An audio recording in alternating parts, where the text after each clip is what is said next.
Hey everybody, welcome to Movies We're Talking About, where we talk and talk and talk about movies. I'm John Carlos, and I was just waving to. Uh, uh, I don't like you waving to me Brady Bunch style. I'm gonna. Fuck you. Yeah. Uh, That's anyway, fun. yeah. Red State, Red State, Red State. Um, Oh my uh, God.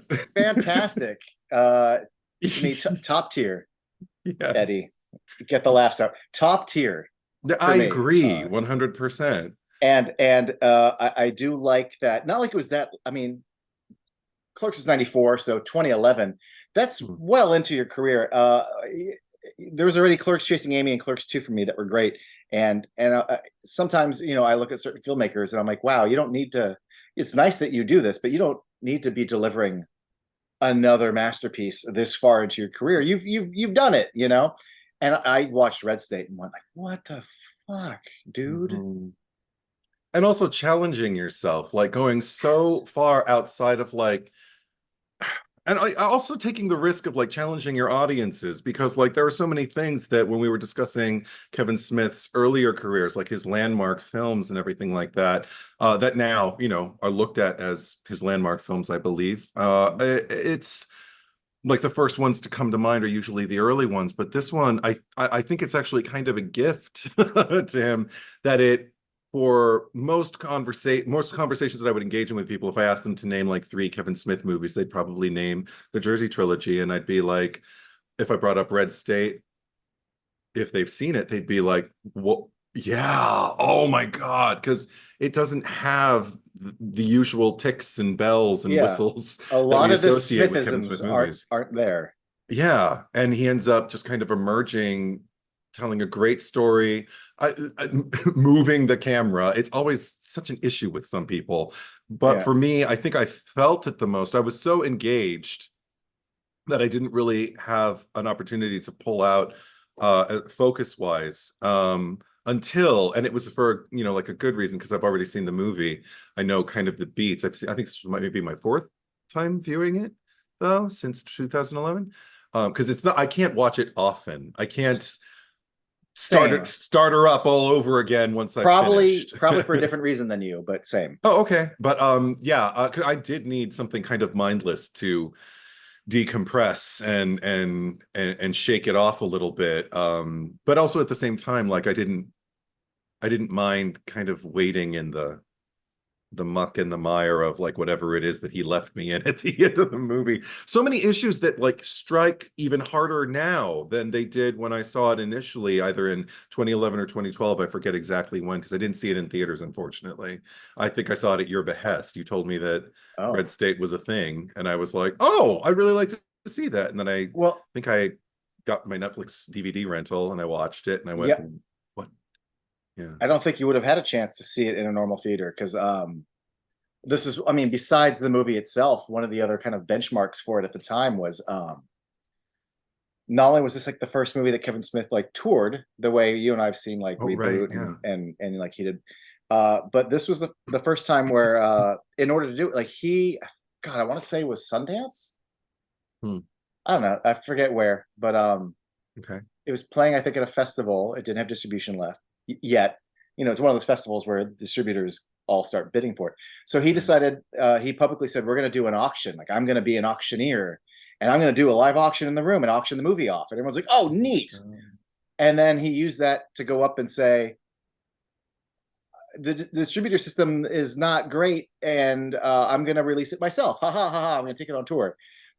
Which at the time was like one part, oh neat, he's going to take it on tour and he's kind of going outside the system. But there was also another part that was like, yeah, some of the people were like, we were in the room to like actually bid on this and not be part of your like stunt. Like, we wanted to, Oh, like, neat stunt, but like kind of yeah. expensive. Like, some people felt like you wasted people's time you know Hmm. but Okay. Hmm. the business model has worked for him Yeah.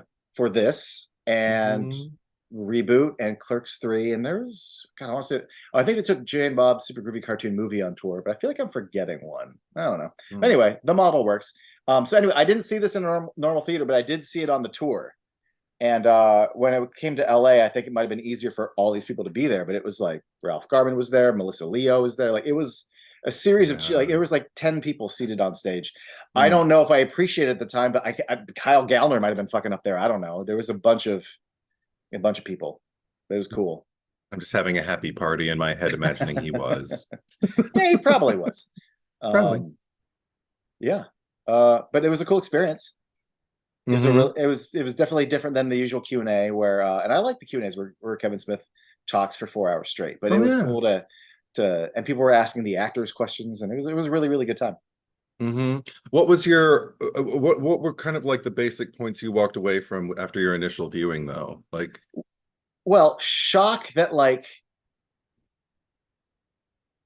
that there are certain visual and scripted Kevin Smith-isms that it just wasn't relying on, and really impressed and grateful that like he made the effort. Not like, you know, obviously like Clerks, Chasing Amy, simple approaches, and I like the proscenium and people walking in and out from frame to frame, but like and you know, he's already proven between Cop Out and Zack and Miri that he could, you know, make a movie, but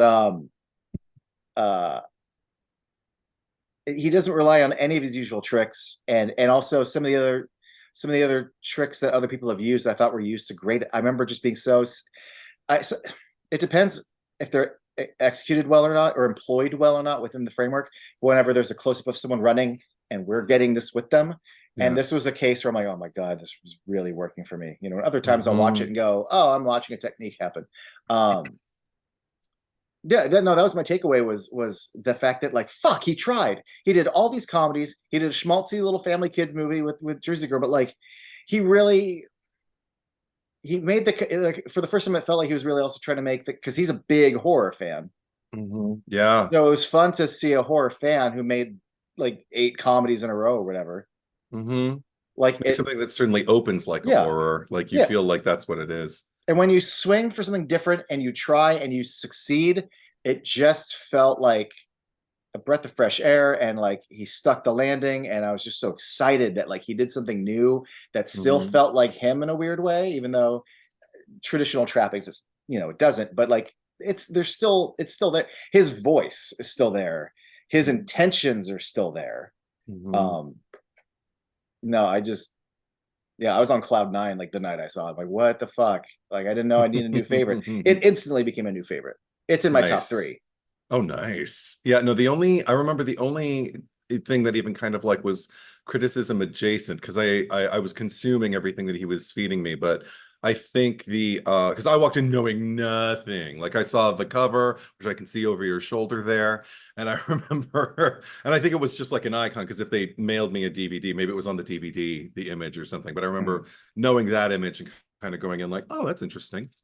And I watched and I watched it, and because it seemed so horror-esque from the opening, like the first, I don't know, third or quarter of the movie, I got really, really excited, really, really amped up. So then when it didn't kind of like pan out to be a horror movie ultimately, I remember thinking, I like this intellectually, but I'm kind of still craving like some horror satisfaction. And there was enough violence, I think, toward the end to kind of satisfy that craving. And also make a point. Make several points, actually. But going into it subsequently, I think I've enjoyed it more every time. I think it's like kind of being more and more familiar with the structure of it. I almost kind of wait for us to turn the corner into like a new, I don't even know if it's tone or genre, but just to like, I'll just turn the page into another chapter. Like, you know, you're reading, it's almost like, again, like I say this often with certain kinds of movies, but not often ones that are as action packed as this one, but it reads like a great book. There's enough intelligence behind the themes and enough, insight as far as the interweaving of like all of these different stories. We're in the heads or in the experiences or the perspectives of so many different people throughout the course of this movie. that the only thing I can really liken it to was a book. Do you know what I mean? Mm-hmm.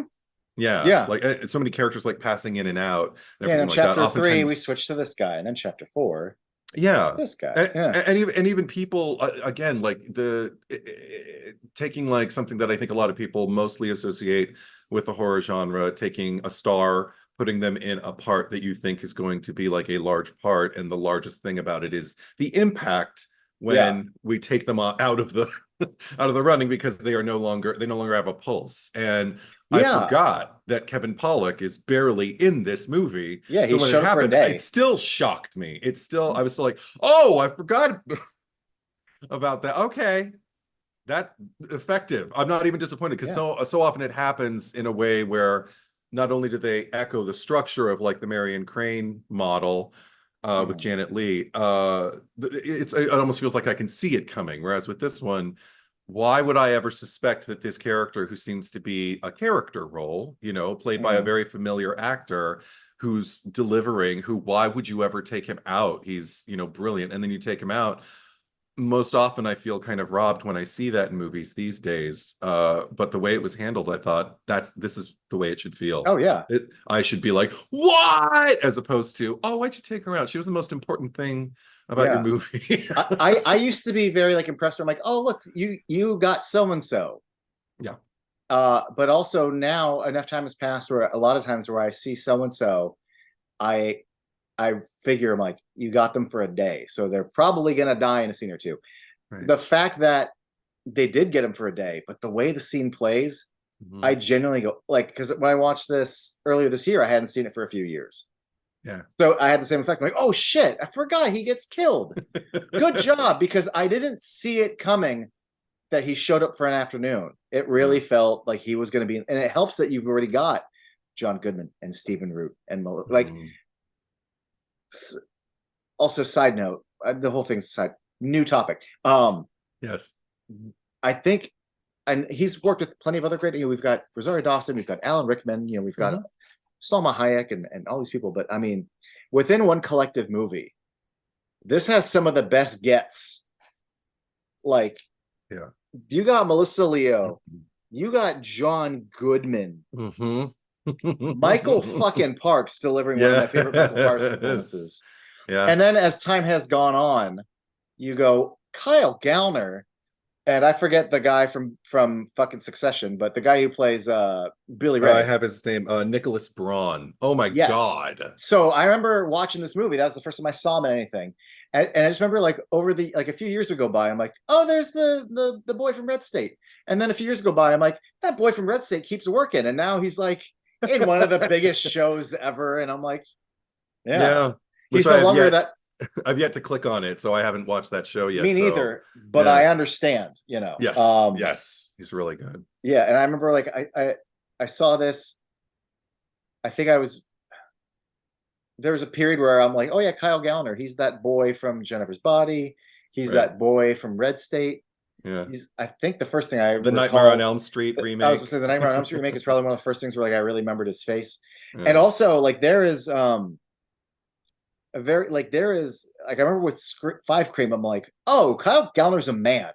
Yes. When did I miss a few movies? Because he used to be like a boy in a bunch of movies. Yeah. And between like everything he's been doing in the last 4 years, there is like it's like in the Bible when like Jesus goes from like 12 to 30 or whatever. Like facial hair does a lot. It does. For his boyish face. I'm sure if he shaved, he'd look exactly the same. But but yeah, no, he's also Michael Angarano, who played Travis, the third of the trio, who I first knew he was a child actor, and he played Jack's son on Will and Grace. So I just thought, yeah, that was the first thing I ever saw him, and I was like, oh, what a cute kid. And he's got this kind of innate sweetness that makes him watchable. And then I kept seeing him work in a bunch of stuff, but once I think this might have been the first thing that I saw him like kind of grown up in, and he's worked continually since then. I keep seeing him pop up in things, and he's really, really good. Like that's the thing. It's like even the names that Kevin attracted for this, like that's incredible, but also the people who weren't quite names over the title type, people, like you couldn't put like Academy Award nominee, as a subtitle, like under their credit or anything like that in the trailer, or Golden Globe winner or whatever. Still, like the performances that they're turning in, like everyone fucking showed up for this movie. And the only thing that I think keeps me from watching it with regularity, like since 2011, seeing it about 4 times now, including the screening for this discussion with you, is probably the chill that it gives me. Because the thing that makes me return to things oftentimes is warmth as opposed to technique. Like I like something that gives me kind of like a good feeling. Or if it's hard to watch, I don't know, the brutality is there. I mean, it is brilliant. And but I actually kind of like that I don't watch it every other month or something like that. I like Yes. the idea that it could, could be a little while, maybe not quite so long, from before I rewatch it again. But yeah, I like forgetting. It's one of those movies, it's good to forget a few things I so have you a can few get movies like jolted that. all over again. Yeah. This one I choose not to watch often just because, and this is such a silly reason, but it works for me. I just like to savor it. Yeah. And yeah, it doesn't chill me. I mean, well, it kind of does, but that's not the reason why I don't revisit it. It's just, like when I was a kid, I watched Ninja Turtles, the 1990 movie, Oh yeah. 3 or 4 times a day over summer break. And I still love it, but there's certain movies that when you watch them over and over and over, like, it starts when it becomes too familiar. Yeah. Certain movies, I need the spark. And with this, I don't want it to become too familiar. Yeah. Because there is something about kind of sort of going in fresh every time, forgetting little things, savoring the way certain moments land. The second I could start quoting this movie, like I know the edges are going to get sanded off, and I don't want that. Me neither. Yeah. Even though it's in my top 3, I don't think I watched it 3 times this year, which is a lot considering I don't think I've watched it in about 4 or 5 years. I was just discussing with somebody in my DMs on Instagram, because I made a post about Rotten Tomatoes, because we're still in the spooky season while we're recording this, and it said like the greatest horror movies, like, or the best was the term they used, I believe, horror movies of all time. And I just said something about like, this is not a basis from Rotten Tomatoes, considering the source, Yeah. because of the way they comprise, like the best thing is by completely distilling every critic's review, no matter how nuanced it is, to either positive or negative, and then tallying those all up and deciding on that percentage, like that ratio, like, okay, is this a movie that is favored or that is not? And the entire structure is flawed, so I wouldn't trust from that. And he's like, well, wouldn't any list be flawed? And I'm like, well, there are other ways to discuss it. The thing is, human opinion is something that I will always be interested in. So if somebody told me these are my 100 best horror movies, if I respect their opinion, or if I just want to learn more about them, like I'll pay attention. And that's what makes for an interesting discussion and insight to each other. But so that there are a lot of ways to measure, I think, what might make a movie great or good. And with this one, rewatchability isn't a factor because of all the things that you brought up, and also just in terms of like the way it, like, there's like constantly having the argument with people, is it a better movie or is it a better made movie? And I feel like this is an incredibly put together piece of work. And if I love the fact that like I could have watched it not knowing that Kevin Smith directed it, and I would have been like, who the fuck directed this? I want to see more movies from this person, because whatever they're doing, I started to say like the time that I felt maybe the absence of Kevin Smith's hand consciously for this particular screening was when Michael Park was in his pulpit, and when we first kind of get revealed like the exact circumstances that these boys have found themselves in, and the amount of coverage that I noticed from all of these camera angles. I was well into the speech before it occurred to me, but I just started to think, right, this is Kevin Smith movie. And look at how many close-ups, how many mid shots, how many, masters, how many different reactions we're getting from people that always feel authentic, that never feel like, now we need a reaction from you. So smile and nod, or do a little praise Jesus thing. It all feel I'm in the room. And can I add yes that it's not just like, at least to me, it doesn't feel like, well, here's you look and listen, and then we have the look and listen shot and we insert it. I really believe they're responding to whatever he's saying. yes So either they are reacting to what he's saying, or they just are all really good actors, and it's just really precise editing to make me feel that way. yeah I never once get pulled out that I'm like, they're looking at someone standing there and they're just sort of pretending to be engaged. Like it's and the thing is, beyond that, I'm not even like focused necessarily on the performances. I am in that room and I am shaking my head. Constantly. Just oh my God. Terrified, but also like, what the misleading of all these people, Michael Park included. Like, I just think about like this, and not Michael Park, but the character he's playing, Avon Cooper.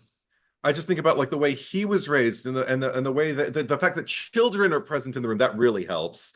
Just thinking that you're like imparting prejudice and self-righteousness in under the guise of wisdom and a connection with your higher power that's chilling. That alone would make me just kind of think like, can I just turn my brain off for a little while once after the credits roll, and that alone to me is one of the more fascinating and aspects that pulls me in hard. Well, I'm sure we'll get to that a little more in a bit, but yeah. Do you want to say something? No, just I mean, no, actually if anything, I want to go back just because I want to chime in with where I first saw him, because I didn't know that Michael. I always have a hard time saying his name. It's not even that hard, but Angarano.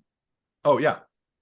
You ever see someone as a kid actor, and then no matter what they do, you always go, oh, like, you're the boy from whatever.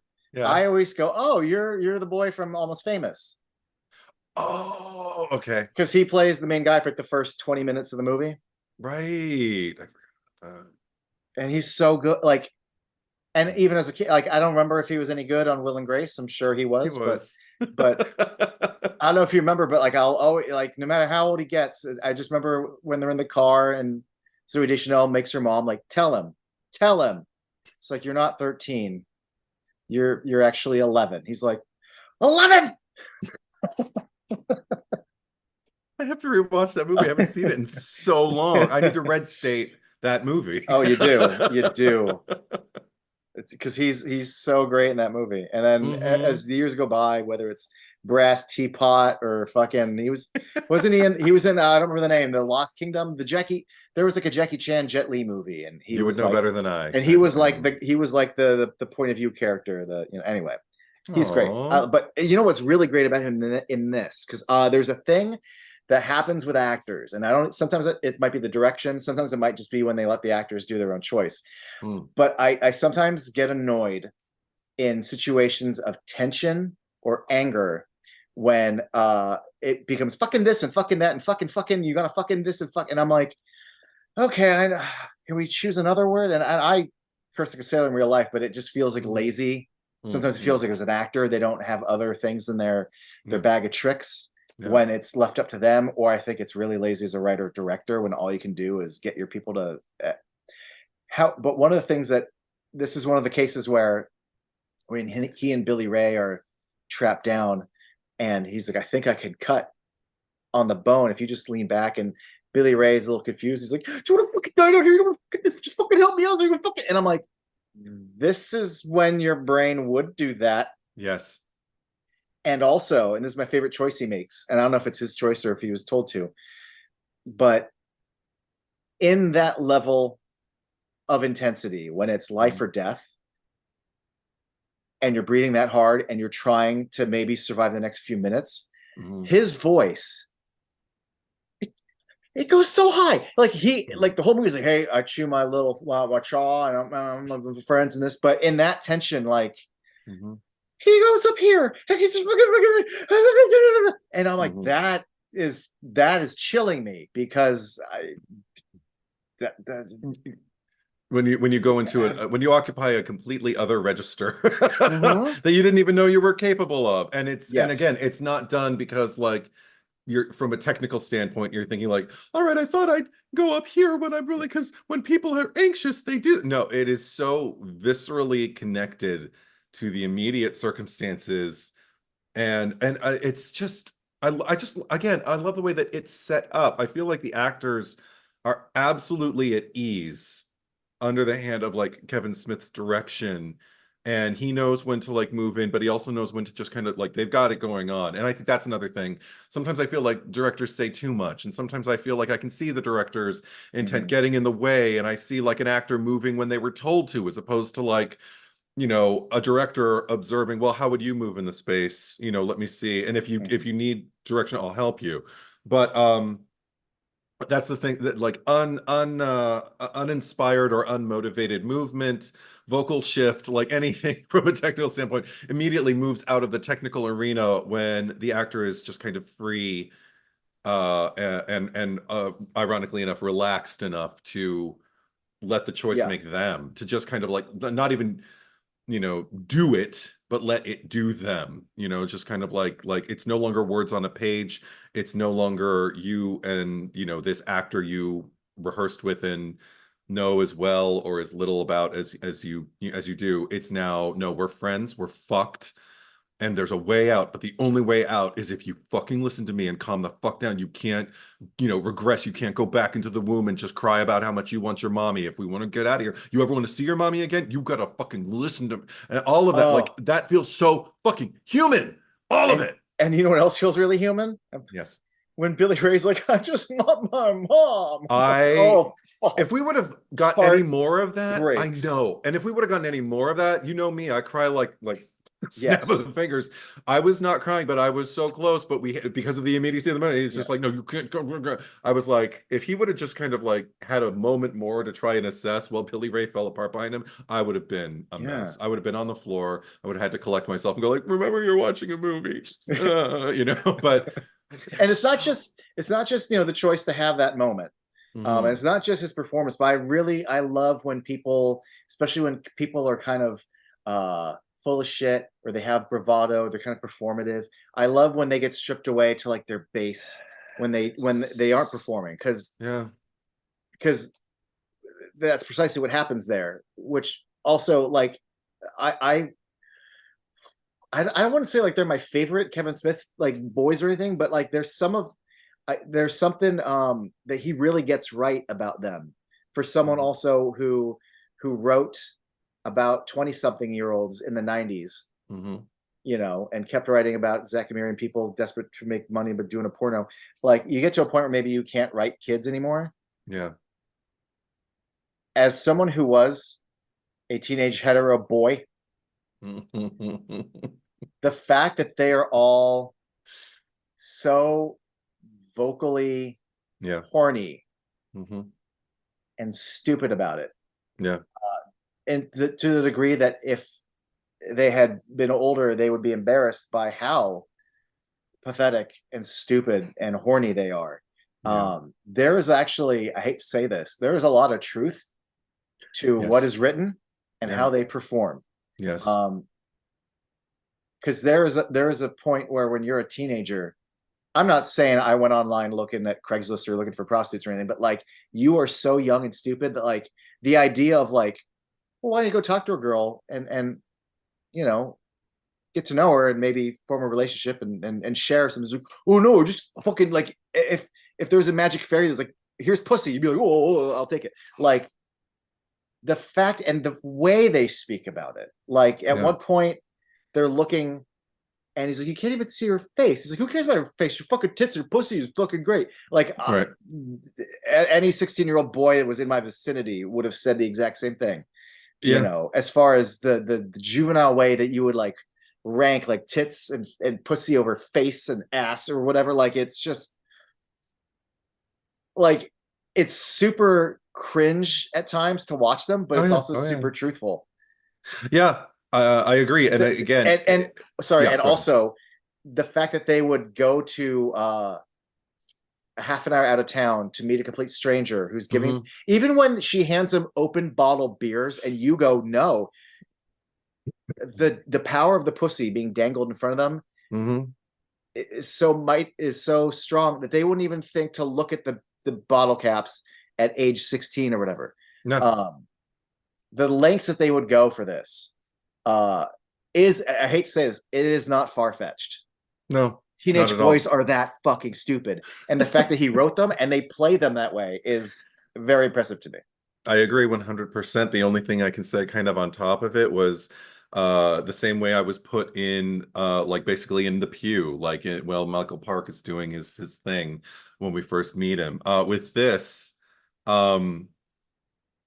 I got the same kind of like, okay, rudder in the opposite direction. Like either I don't know if it's just muscle memory from when I was a teenage boy and I would be around that kind of energy and just kind of like, just clutch my books closer to me and just I'm veering in this direction because I have nothing to offer. And, or if it's just me, 45-year-old me, thinking anytime I'm around that energy today, I want to just like clutch whatever I'm holding and just kind of like my grocery bags, just get to my car and just please just don't fuck with me. Don't like get in front of my car. Don't talk to me. Don't like, and I've even had like just a little tangent. I've even had like teenagers like who I've kind of like, it doesn't even register consciously that I find them obnoxious, but my body is just telling me, and they're like, hey, and I'll be like, oh no. And then they'll just ask me like, do you know what time, or do you know what time this place opens? Or, something like that, something innocent.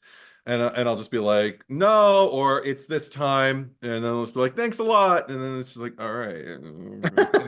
You're like, fuck you. Yeah.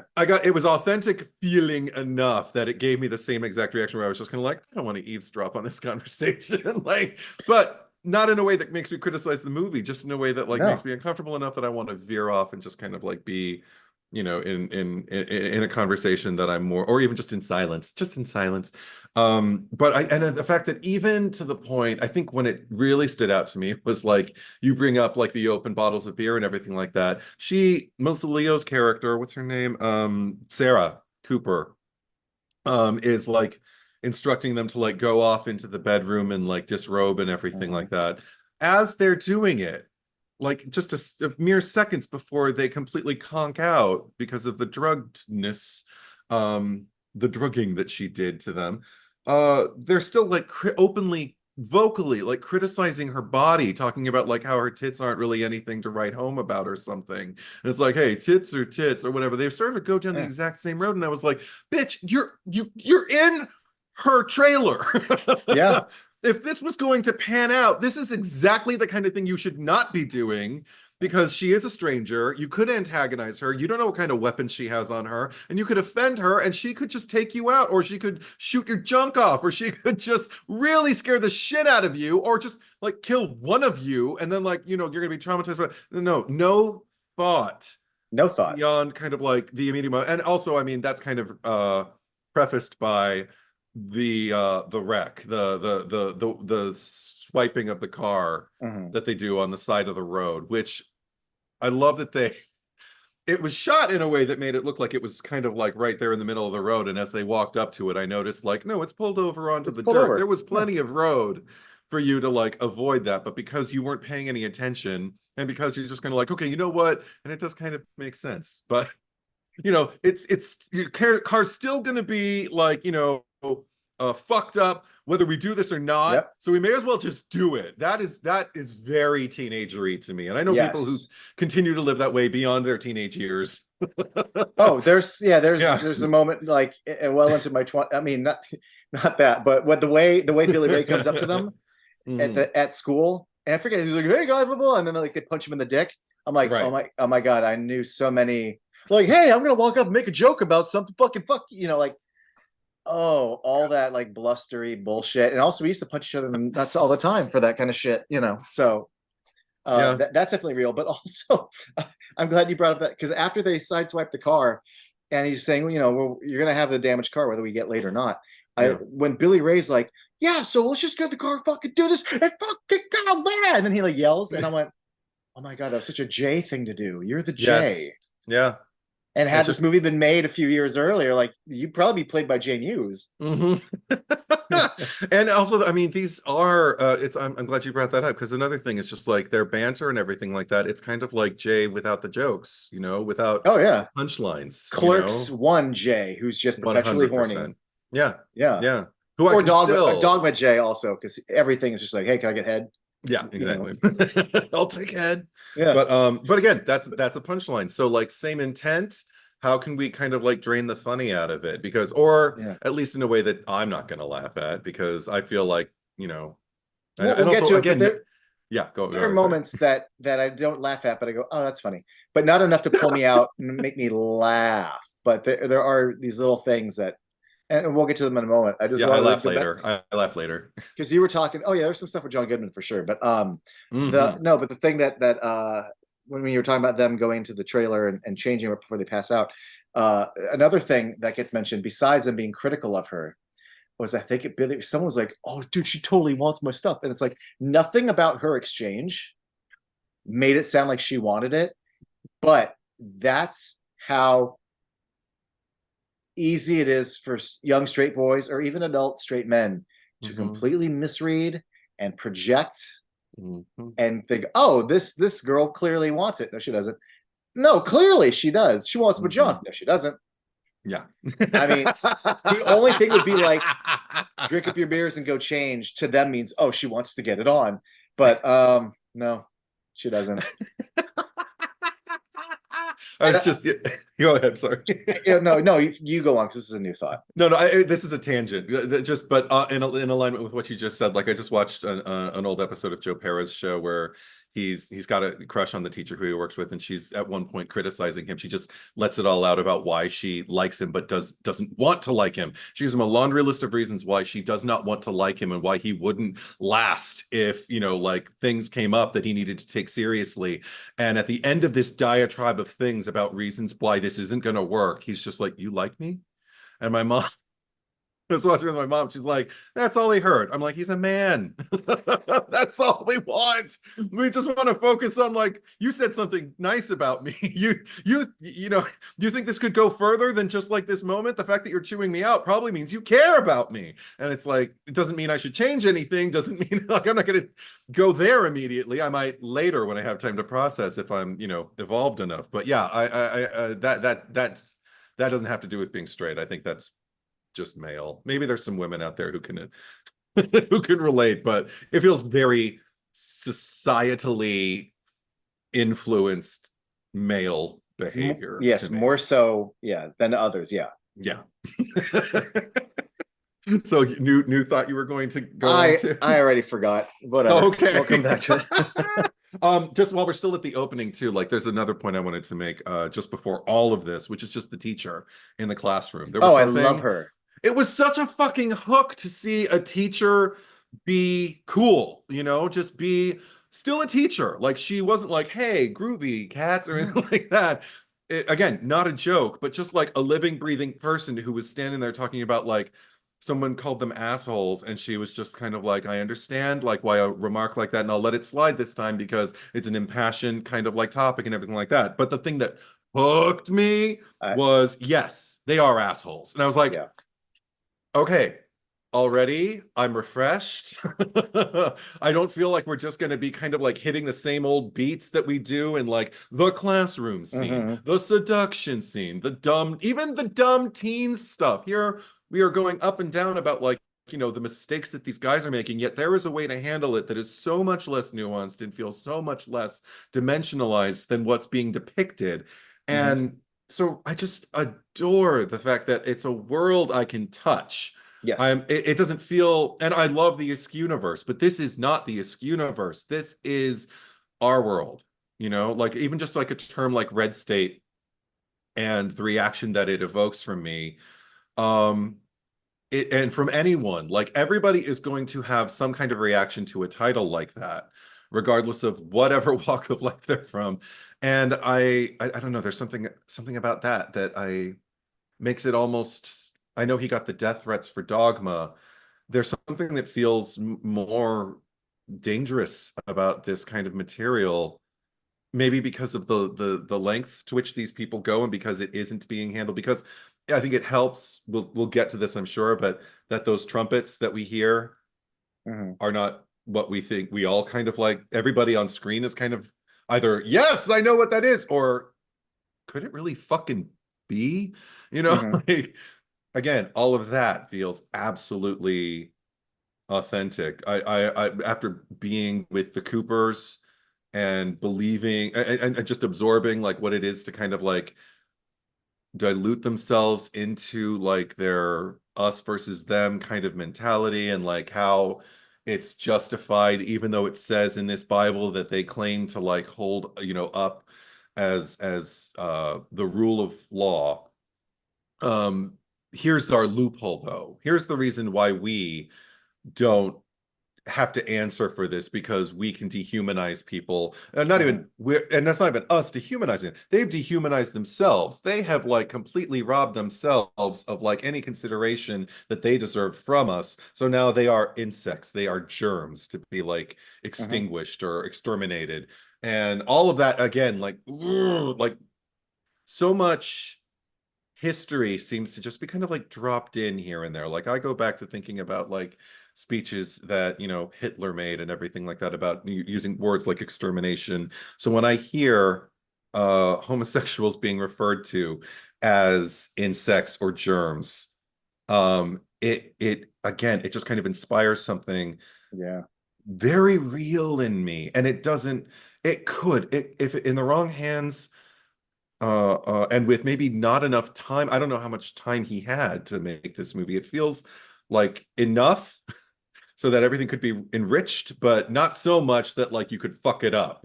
Sometimes I think people have too much money, too much time, to just kind of get in their own way. And it feels like it was just kind of a perfect storm of everything kind of colliding as far as this was concerned. So I've gone on for like 6 minutes. So no, but you bring up, there is something very real about it. And one of those, even the tiny details, like the teacher, there was a teacher that I had in high school. She was like an English teacher, and she was very much like that, where she was very relatable and human without trying to be cool. And that's what made her cool, is because she, and I'm with you that, there's just, and also because they're assholes but I got endeared a little earlier than that cemented it. But what kills me is when you know, he's late for class and she's like, oh, so Aben Cooper's out to get you too, and he's like, and I ain't even gay. And Kyle Gallner, I think his character's name is, it's Jared. He's like, he's not gay, he's just curious. And she's like, and if anyone would know, it's Jared. And I'm like, and I like you. Yeah, me too. Just kind of like, oh, really? You think that's something to like joke about? Okay, here, little joke for you then. You know, and not mean. You know, we're all having fun here, and not derogatory. I wasn't kind of like, so what did you sing about gays? No, it was just kind of like oh, that's what you think? Well, how's it feel? Try it on. I'm not going to let that slide. That whole scene to me is great because it's very expository without ever feeling expository. And part of that, I think, is the way everyone, like, especially the way the teacher acts it. That's true throughout this movie too. There's a lot of exposition dumps, but I never once feel like I mean, and I sort of do, and we'll get to that, but there's one big instance. But other than that, and even then I don't hold it against the movie. But but yeah, no, the and I love the way the scene ends, because we're acknowledging that we're talking about the Constitution. And then she moves on to the Second Amendment, which means, and then the one kid's like, we get guns. And then the transition, the and then just bell. the hard cut. Oh, I mean, just shining a light on just, you know, the way just someone can like simplify. And that's that. But one thing that I really appreciate was it's not just in there for whatever's sake. It is one of the heaviest foreshadows of like. Yes.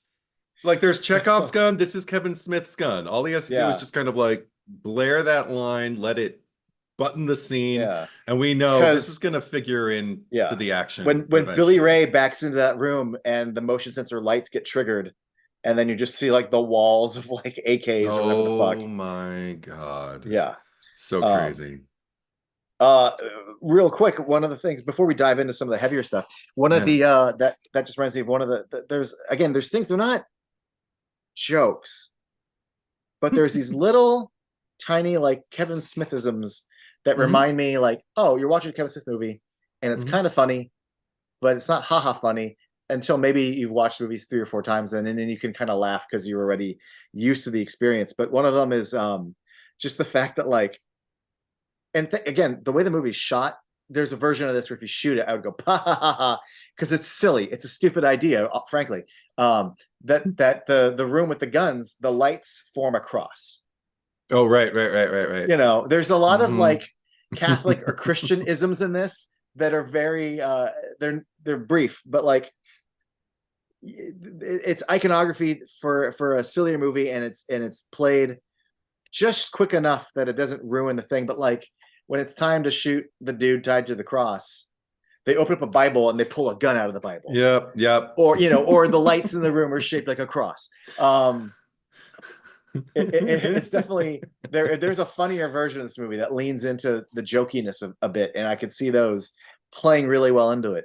Because Mhm. in theory, not to ruin the moment or anything, but I feel like if they really respected the Bible that much, I'm sure there's something about desecrating it, and like Mhm. you would never cut you would never damage the Bible to that degree just to hide a gun in it.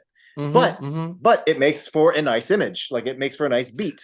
Uh-huh. It's one of Um, those microcosmic images where you're just kind of yeah, like, okay, if you need to capture the essence of the movie in like one shot, then that would yeah, that would exactly. be a That could good be a one. poster for the movie, you know? Absolutely. And like the cross lights, thankfully, Billy Ray is so like the moment is so Hmm. like had we been introduced to that with like, well, we're gonna tour the compound, let me show you this room, we'd all go ha ha ha ha. But we don't, you know.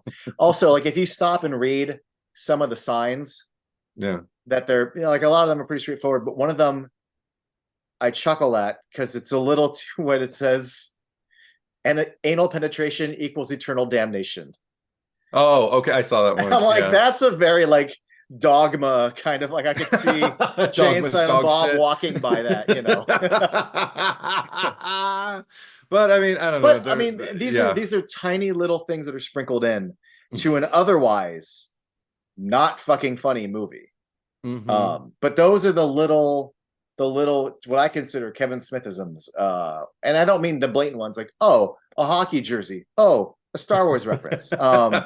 No. I think I don't I have to look it up, but I think they're listening to King Diamond in the car for like 10 seconds. But Yes. we don't have any like Run DMC drops, Mm-mm. you know. Yeah. I mean, the closest thing you get to a Star Wars reference, and it's not one. This is a stretch. But when I saw the Q&A afterwards, Yeah. they were talking about how I think originally Ralph Garman's character had lines. Oh, And wow. I think Kevin Smith decided actually it'd be more chilling if you don't, you're in every scene that you're Yeah. in, but you don't say anything. Yeah. And Ralph Garman, I think, was joking about how fucking you cut all my lines. But they were saying that, like, no, but you're like the Boba Fett of the movie. Like, you're there, we know you, we like you, Oh. and you barely say anything. And then I'm like, he is the Boba Fett of the movie. I mean, Kevin Smith will find a way. He'll always find a way. But I think for me, interestingly enough, like I think the first kind of little like it's such a weird. Well, hear me out. First time I Okay. feel Kevin Smith's hand in a way that isn't like, it's an odd thing, but it's when they swipe the car and Stephen Root's character, Sheriff Winan, uh, who we don't know yet, just kind of like pops up. And Mm-hmm. then in the passenger seat next to him, after they all run when they realize somebody's in the car, the Latino guy just pops up too.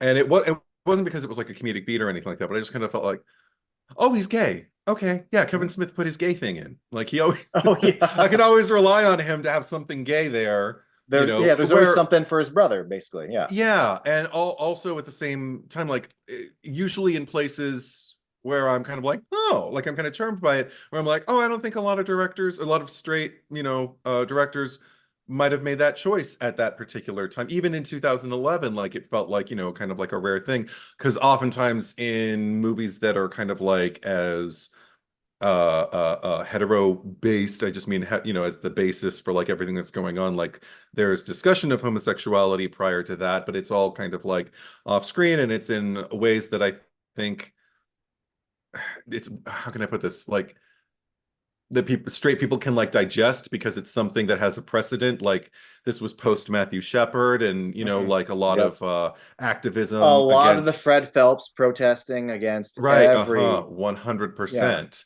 So all of that, there was like a precedent for. It's like it just feels like you're commenting not even necessarily on anything gay, so much on just like things that like were in the news and that were in the mainstream consciousness at the time. Whereas a closeted sheriff, you know, 69ing in the front seat. I wonder like what are they doing exactly? But they're kind, it looks like they're both leaning 69ing yeah. each other kind of. One was blowing the other, and they had to both duck down. So someone ducked down first. Wow, that's but they and they were I don't know. Anyway, okay, I'm going to spend the rest of my life trying to figure out what was going on, but it makes for an interesting reveal, and it didn't take me out of the movie. I'm kind of like, oh, they're not really doing any, you know, I didn't have a moment like that, but I just kind of thought like, oh, like that decision. I think in the hands of most directors who are making a movie that seems to be as high octane as this, and as with characters who are as risk averse as these characters are, either in a horror or an action movie, might make that if they did go the gay route, you know, with that character, it might have made for like a laugh, you know, like Oh yeah. a comedic bit where there's nothing to laugh at. I don't laugh at that moment. I'm just kind of No. like, oh shit, because I had forgotten about that too. If anything, I go double oh shit, because it's one thing to have him in the pulpit preaching about homosexual Mhm. this, homosexual that, and they've got the guy at the cross. Oh yeah. But the fact that it plays into like, Hmm. oh, this is a trump card he can play against the police of his Hmm. of his city. Yeah. Like he really can get away with some of them. Well, until they call the ATF. Yeah. But to have Yeah. that kind of in his back pocket and basically let our villain spew even more hate, you Yeah. know. Yeah. And now it's not 100%. even at the pulpit; it's directly at, yeah, And the fact that like they have photographs of it, like again, like there's yeah. something, the more we learn about these people, the sicker and Oh yeah, sicker it gets. And they're pretty sick to begin with, but and again, like the sickness in a way lends to mention because it makes them smart. It makes them need to anticipate things they're going to have to lengths they're going yeah. to have to go to or depths they're going to have to crouch to keep the lights on, as it were, so they don't, you know, Mhm. so they don't have to pay any kind of like Yeah, ultimate price in the bigger picture. they're not. Yeah, they're not stupid. I mean, they obviously have their views and they're awful, but they Right. also know how the world works. Yeah. And I hate to give them credit for being smart, but they know they're righteous enough to know what they think, but they understand how to function in a world where they know they're not on top.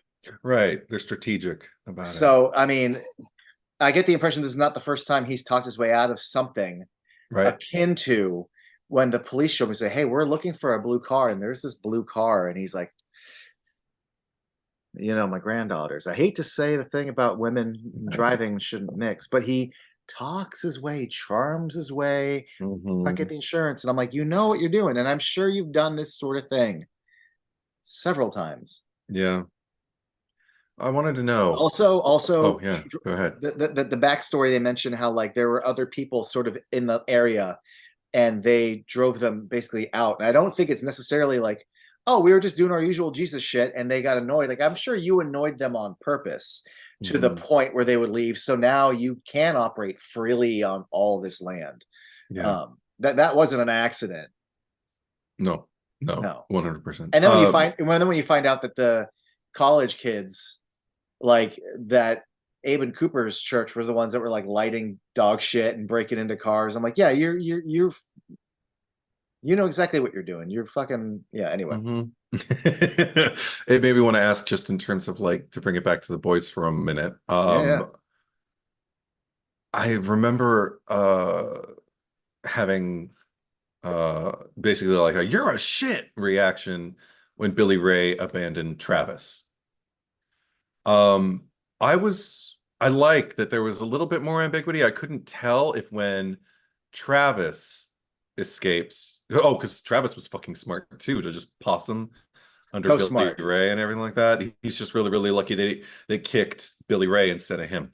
Yeah. And Because he's extra how do you lucky not that go, oh, he's extra lucky that they just sort of see that and go, well, let's go.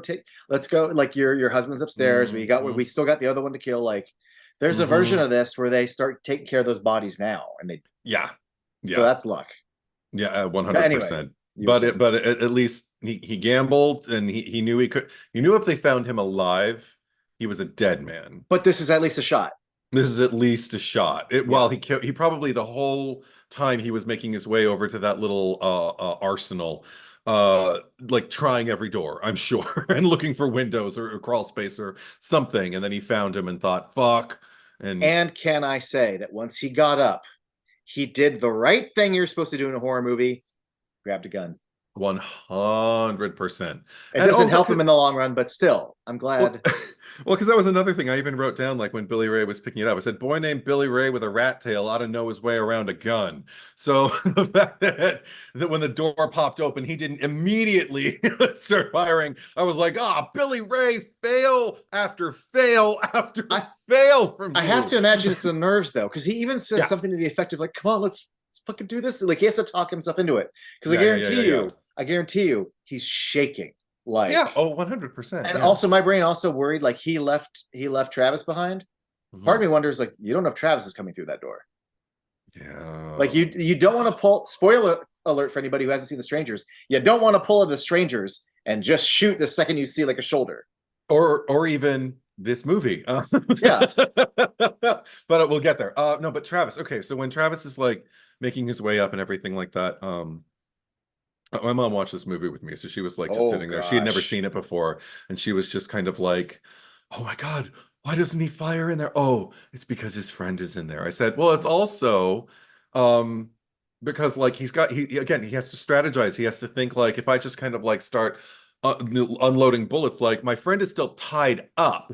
Yeah, and also, I could lose control. I could end up inadvertently hitting my friend, but also my friend is still incapacitated. So unless I take out the entire family and know that I have enough time before anyone who's living who isn't in this room makes their way to me, that I can get my friend untied safely and get us both out. It's like, no, I can't do that. But what I wanted to know from you, because I feel like it's left kind of ambiguous, and even in Kyle Gallner's face, which we only see in profile, like as he watches Travis make a break for it and run up the aisle out of this chapel and out of this little fortress and everything, I couldn't tell if Jared thought the same thing that Travis thought when he saw Billy Ray abandoning him. If he thought like, oh my God, he's leaving me, or if it was just if it was even more ambiguous than that, it was just kind of like just absorbing things and just seeing his friend leave and just kind of going like, God, I hope he comes back for me. Yeah, we don't see it. Yeah, part of me, I've often wondered the same thing, because part of me wonders if there was his response is not like good for you, but like I'm tied here, so like fuck yeah, like if one of us can run, fucking run. For the love of God, get out of here. And hopefully, if you get out, call the cops, because we can't do anything. So like part of me is like, that's better than you being down there tied up. And then there's a part of you that's like, fuck, man. Now I know if I ever meet Kyle Gallner, what I'll ask him, and he may not even remember, and I'll preface it with that, but I'll just be like, in Red State. Yeah. When you saw your friend like exit the chapel with a gun and everything like that, I couldn't get a read on what was going on inside of you. It was real, but I couldn't get a read on it. It seems so. Do you remember what you were thinking? It could be a mix because emotions are high. I've been up all night. I'm dehydrated. Yes, all of it. Yeah. But I wonder if he thought that Travis was going to come back for him. I wonder if there was even just like an inkling of a doubt of like, what if he doesn't? I knew like what if he would hope that, but it doesn't feel the same as Billy Ray like leaving his friend in the room behind. Yeah, this is you sprinting and yeah. Okay, and then that leads us to. I mean, we don't have to stay chronological or anything, but just leads us to the moment that immediately follows, which again I had forgotten about, where he's running out, and I saw him get shot and collapse into that pool, that fountain. And I immediately thought, oh, one of them got to him. Which one of it was? I forgot that fucking Stephen Root is trying to kind of like put on his big man britches, everything. That's another thing about that character. I love the fact that everything that he fails at, because that's all we watch him do, really, except for calling in the AFT. He fails at everything else, and the reason is because he's a fucking coward, and if he would just come out of the fucking closet, or even just be okay with being outed, you know, and then like, okay, I'll just move somewhere else, you know, or whatever, if it's that bad. Or maybe I'll be transferred out of here, you know, like, who knows? Something about the fact that it all comes from his own cowardice and his own inability to face himself. Everything seems to be compensating for that. So like, I just got the impression of him just trying to be a man, you know, and just like go down there with a gun. I'm one of these guys, and I see somebody running at us with a gun. I'm going to be the protector. I'm not going to think it through. I'm not going to, I don't have the training that a John Goodman, you know, a Keenan has in this kind of scenario. So I'm just going to like do the first thing, and they're going to pat me on the back. They're going to slap like some kind of ribbon on me and give me, you know, I just see delusion. This just desperate, terrified, delusional, compensatory, reactionary, reflexive behavior that makes me so angry at him.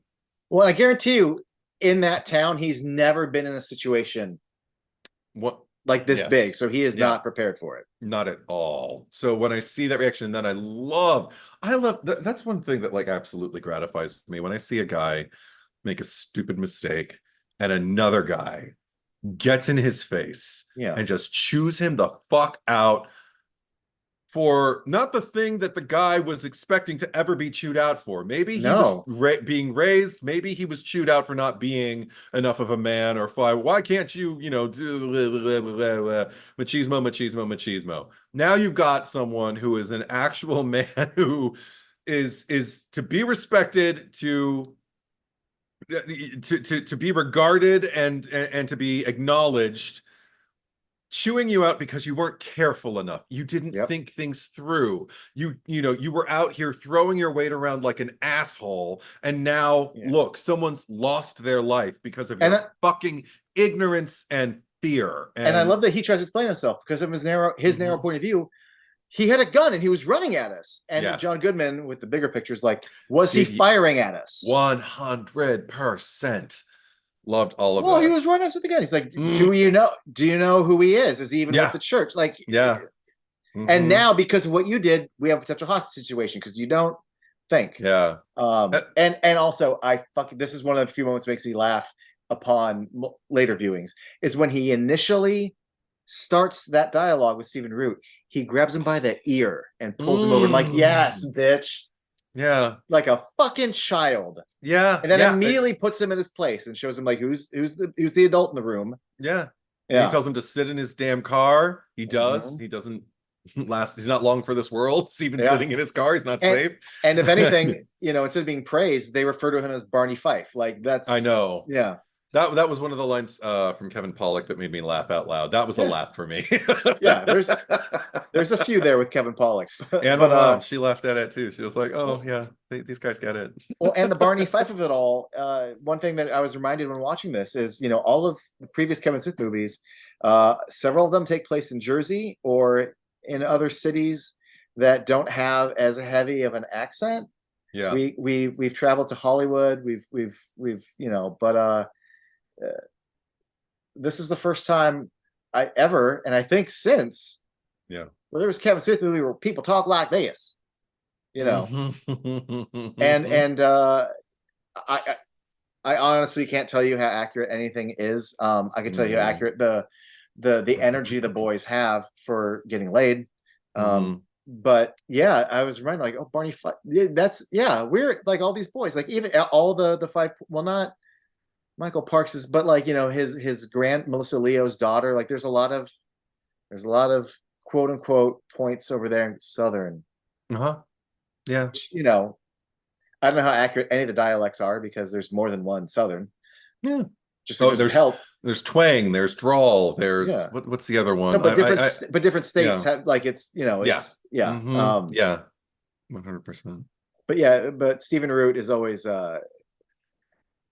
to me, no matter what you want him to play, he is one of Yes. the most reliable actors on the planet.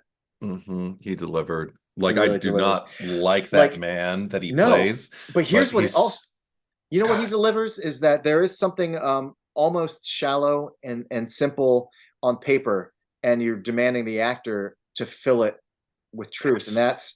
and that's when he like looks at the portrait of his wife, and Yes. we're just, it'd be very easy to play the like, oh, he's gay and he's sad looking at his you know, his wife, and he's, but he, there's a version of this where the direction and the blocking is you pick up a gun and point it to your head and look at a picture of your wife, and it fails the scene, Yeah. and he does not fail the scene. No, it didn't feel like for lack of any it's funny coming on the heels of Cop Out, but like a 90s action movie where you might have somebody do that and it just kind of feels more like, you know, heightened melodrama than Yeah, like a visceral, like real human moment. It absolutely feels like a human moment, where to the point where I'm talking to the screen. I'm sitting there going like, "You fucking coward, come on!" And I, you know, and I know where this is going. But I want to. I see characters like that, particularly like closeted characters. I'm just kind of like, oh, man up, man, come on, you know, just man up. man up. I'm gonna sing a show tune to help you man up, but no, also just like the breakdown of it all. Like, I mean, it could lean into like comedy, or it could lean into, again, just melodrama, just like, okay, well, this is a lot, but it's also Mhm. connected, and it's also like, I don't know, it's rooted in shame. It's not a moment about kind of like the result on the page. It's a he, like you said, he infused it with life. I believe this is a Yeah. dimensionalized character who is a coward, but who also is allowed. Kevin Smith lets him make one right call, which is to not execute himself on, you know, in his sheriff's office on the spot, but to reach out for somebody Mhm. who can handle this. And now it's out of his hands, and you know, who's gonna. I wish he'd let it be more out of his hands, but yeah. I do too, But yeah, but no, he but got to there's a make there's one there's right a decision. He got had to this make movie one been right made call. 20 years earlier, like in the early 90s, it would have been Yeah. such a like a shallow cliche to have him be like, oh, I'm gonna kill myself because, Hmm. you know, we're gonna play that I'm gay and there's shame. But instead I Yeah. in his eyes I see the shame of like living a lie and letting his wife, who he clearly has feelings for, Yeah. Yeah. but he also has his own thing that he's not being honest with, and all that swirling Yeah. in that performance instead Yeah. of just shameful gay guy killed himself, you know. 100%. I agree. Yeah. And And we're also very lucky that that this is gonna sound bad for the other character. I forget his name, and he's such a good actor. I need to look it up. The his like his deputy or whoever the Deputy fuck. Pete. Yeah, I can't Yeah. remember. I saw him and I was like, oh my God, there were too many Matt people in this Jones. movie. Matt Jones. Matt Jones. I love the timbre Yes. of his voice. I fucking love his voice so much. He's so fucking Yeah, I good. love him. Anytime he shows up, you go, ah, I love him. Anyway, Yes. so the ATF has already sent out like a posted bulletin about an open case person of interest, and Uh-huh. yes, of course, it's in your office because it's literally in your county. But if Matt Jones didn't get shot while on radio, he wouldn't have cause to be able to call the ATF. Right, So right. it sounds shitty to say, but it's kind of fortunate that Matt Jones got shot, like his character.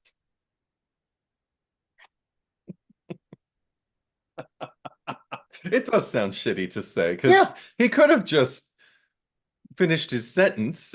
yeah. And you know, But at if least, he hadn't stopped to ask about Italy, he would have gotten in his car earlier and driven away, and yeah, this that's true. whole different That's outcome, a true. whole different outcome for this movie. And That's like the three. That's like the one guy who doesn't shoot down the pod with 3PO and R2 in it. Like, had they right, right, shot it right, right. down, whole different movie. Yeah, and yeah, again, I like that the movie in and of itself, like its trajectory is helped by something that I roll my eyes at, because the second he turned around and started to ask, that was the nature of the question, the way he phrased it. It was so polite, but I don't want anybody to be polite to Cooper, Reverend Right. Cooper. But for the fact that he's just kind of like, when you were out there and you were, protesting and, at the Vatican and everything like that, Yeah, the dead Pope. was it nice? Well, you know what else is great about that Like, scene? Is right yeah. when he's like, "Can I ask you something else?" The way Dale Cooper's like, and like kind of stops and like turns and goes like, "Yeah," like, It's perfect. yeah, the I am two of like, them together. "Ugh." I We're talking honestly, like those two, Hitchcock act, level tension. but I could have watched a whole like 30 minute of just them like, "Hey, can I ask you By the something else?" way, Yeah, and then yeah, Reverend. yeah, like Yes. yeah. What can I do you for? Well, I got a lot of Italians. He's Yeah, got, yeah, yeah, yeah, yeah, yeah. Italians. Okay, you have But a I good think night. another thing that makes me, in addition to all the obvious, and I'm sure we'll touch on all of that, but another thing that makes me kind of embrace, you made me think about it when we were talking about John Goodman's character, Keenan, chewing out Barney Fife. um, he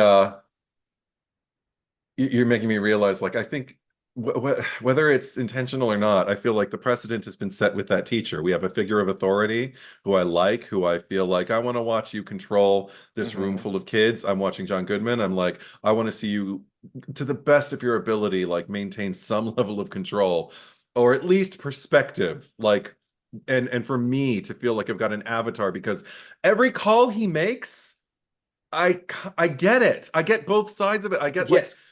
the humanity of it, but I also get like the infrastructure and the like, this is essentially the military. Like, if I disobey Yeah. an order and there are lives lost because I disobeyed an order, where the fuck does that leave me? Where does that leave my wife? Where does that leave you and you and you and you? Yeah. Like, It's yeah, because for the most part, for almost a lot of circumstances, I'm with him. yeah, And then when I'm not, because basically, without getting too over summarizing yeah, it all, when yeah, he initially gets the call, yeah, and then you don't hear it, but you hear on the other end of the phone that they're basically telling him, okay, you're going to go and you're going to take a squad and you're going to go out to the house, and you can hear him go like, "Sir, do you think that's the right call at this juncture? Like, we could probably wait until we have more evidence, yes, something more substantial than just the call from a fucking sheriff." yeah, That is the right response. yeah, um, when they get there and he's chewing out Barney Fife, that is the right response. yeah, um, when he calls again and then they lay it out that your orders are to go in and just fucking kill everyone, hmm, once he's provided with the information that media is not going to be there, hmm, once they've now they know for a fact that like guns are there and they're being used at us. yes, Um, when he explains to, I need to look up his name really quick because he's a very very good actor. Kevin Alejandro is the one of the like the guys on his squad that they talk in the little barn. yes, yes, All of a sudden, Kevin Alejandro is saying all the right things, yeah, and I do not agree with what John Goodman is explaining the orders to. And like you said, yeah, I understand though when you say like, what are we supposed to not do this and let the FBI come and make us look like idiots, or yeah, or by doing this, the media has time to get here, and then they're the fucking good guys, we're the bad guys, or what am I yeah, supposed to tell my wife that we're supposed to like, how are we supposed to pay our fucking rent? You know, also these aren't fucking innocent people. Like they yeah, did, like I have a piece of, what's his nuts' skull is buried in my leg right now. yeah, So yeah. I'm like, okay, you're not right, but I understand the argument you're making right now Yes. because this is a case of following orders. Yeah. Whoo boy. But then the fact that again, towards the end of the movie, during the rapture, Yeah. he gets to make the right call again, and we're fucking stopping all this. Yeah. um Yeah. yeah, I understand, even though I don't like, and that's the thing is there's a lot of morally gray stuff within the ATF side of the story. Yeah. um this whole movie, like it's another thing about the movie is there's almost no one likable in that the boys, yes, they're innocent, they don't deserve what's happening to them, but there is an awful lot of like casual homophobic word usage throughout all their like their little high school scenes. Oh yeah. I'm not saying they deserve to die for it, but I don't ever want to hang out with them. No. There is a lot of dubious choices being made by John Goodman's superiors, and then at one point by John Goodman, what makes me go, ugh. Yeah. The fact that, and again, the turnaround where he, I just forgot his name again, handsome bastard, Kevin Alejandro, is the one saying, this is the wrong choice, man. Like, it's the wrong choice. But then later, he's the one following orders and Cap's. I know, doing what he thinks he's supposed to be doing. Right. Like, these are the orders you want. I thought this is what I was supposed to. And then between that and then obviously everyone in the church, fucking everyone. And then John Goodman's superiors, like, to various degrees, from the church, which is up here, to the kids and John Goodman, everyone in this movie kind of sucks in some way. In some way, they get an opportunity to, and they have their moments, and well, there's different degrees. Let's put it on a dial, you know. Yeah, people in the church are at a 10. Even Kyle Gallner lets me down because we're jumping around a little bit. I am so with him when the girl takes him down from the cross and is like, "Hey, they're going to come in here. They're going to kill everyone. I just want to get the kids out." And his response is, "Fuck you. I agree. Fuck your family. You want me to save your life?" She's like, just the kids. And he still, even with the kids, no, fuck you. Fuck you for what you believe. Yeah. And also, you killed my friends. Yeah, your family is worth me being compassionate about, but my friends were not worth you feeling compassionate about. But you weren't willing to save me. I should be willing to save you. Fuck you. I'm with him on all that. Me too. Then he lets me down when he says, "If you want to save those babies, why don't you suck the saving out of my dick or something?" And I'm like, and then he makes a move on her. I'm like, no, the response is right now is not to lunge on her and potentially sexually assault her and tell her to suck your dick. Oh no, dude. I mean, I didn't even get I didn't even get, but maybe I just didn't want to like that. I didn't know if he was going to be capable of pushing it that far to a sexual assault, but I certainly thought he wouldn't be upset. Just borderline. Like there was, I understand when you're upset, but saying like "suck a rescue out of my dick," and as you're moving in, and then lunge her, as she's like struggling to like get away, it's like oh, yeah. I mean, yeah, it's not a good look, and that was the perfect moment for her mother to walk in and see the two of them. But I'm just saying, a lot of these characters, like no one is, awesome. 100% of the time. Yeah, even John Goodman has his failings for a little bit, but at least he comes back around again, and his intentions. I see the pressure. I see the pressure from wanting to provide for his wife, to follow his peers are saying, the consequences of not doing this. There's shitty consequences on both sides, so I see why he's pressured into that thing. But yeah, what a strange movie where like there's a lot of just complex moral. I mean, even if you wanted to give her credit for trying to get the children out, it's still like no, but she has the wherewithal to say, I've done some bad things, but the children, yeah. And but you have done some bad things, so yeah. And you've done a lot of bad things. Now you said your piece about Kyle Gallner in that scene. I just want to add too that like one of the few things, and again, one of the very few things with this movie where I don't 100% click on, one of them is the fact that he kind of becomes borderline rapist, or at least sounds like he might be. Is I don't 100% buy that in the scenario. Like I love the intention of like, you didn't value my life, but you want me to value you. Like, fuck you. I go, yes, 100%. But when she's like, well, they're going to come in here and kill all of us. The idea that he like was like, well, then go ahead and shoot me. Just go ahead. I go, I don't know. I don't 100% believe the idea that your fuck you-ness, your hatred for what they've done would trump your will to survive. That even though, like, here's the thing, his intention for saying fuck you is totally correct, but how else could he get out And I often think this is your only shot at living through this, and you're throwing it away to make a point. And I've seen other scenarios in movies and stuff where I'm like, yes. And in this case, I'm like, your two friends are dead. Do you really want to join them just to watch the, like, I feel like if you're young enough, like the will to live, the will to try to escape, Okay. would you throw that away just for these people I think it goes to make a point? beyond. I think it goes beyond making a point. I think it's also about having the time while you're, up on a cross, and then finding out just kind of a few moments ago that both of your friends are dead. Yeah. I can understand why it might even feel like relief as opposed I just to don't see him backed into the corner. no, but as opposed to like having to deal with like the survivor's guilt and the forever trauma that you're going to have to live with, going through what you went through and knowing that like neither one of your friends made it, but you did, having to contend with all of that. He does seem to me to be. I don't know who runs deepest among the three of them, but I know that Billy Ray sure doesn't. Yeah. But he and Travis seem to be the ones who actually seem to have a little bit more.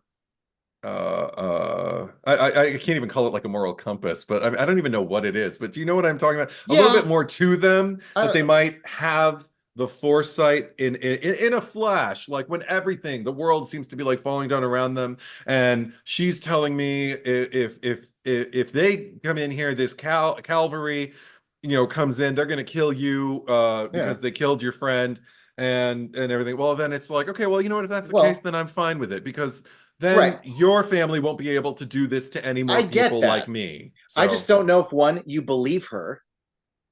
She could be lying to you. She could, but it also, and who to cares? me, even if she's right, yeah, if there's a slightest chance that you could get out, maybe they'll shoot you, maybe they won't, but at least you're trying. Part of me just thinks like Billy Ray was crying for his mom. I'm like, do you really want to stick it to these people that bad that you don't ever want to see like your mom or dad again? Like, we don't know what his right. I'm just saying, like. but there's got to be something. Like, there's so much. Maybe there was, but part maybe of me thinks. also... Part of me thinks if that was me, yeah, even though fuck these people, fuck them so hard, I'd still want to like, there's things I'd still want to see, like people I would like to reunite with, and not, it's not the end of Butch and Sundance yet, like there's still a glimmer of. Okay, I have a bleaker outlook than you, I suppose, because I totally get it. I can't stress enough, though. I believe the intention. It's such a great moment when she's like, when the scene starts. They're gonna come in here and try to kill my family. Fucking good. Yeah, 100%. Yeah, I'm so with it. And everything about whatever transpires, like from the moment we get into that bedroom, like even though like the trail upward and everything like that, the tension, the fact that like we see one of the children see her with him at gunpoint, and the child, well, we're praying, so I'll just go back to praying, because they've been raised to be so incredibly docile and so incredibly like they can't call out truths.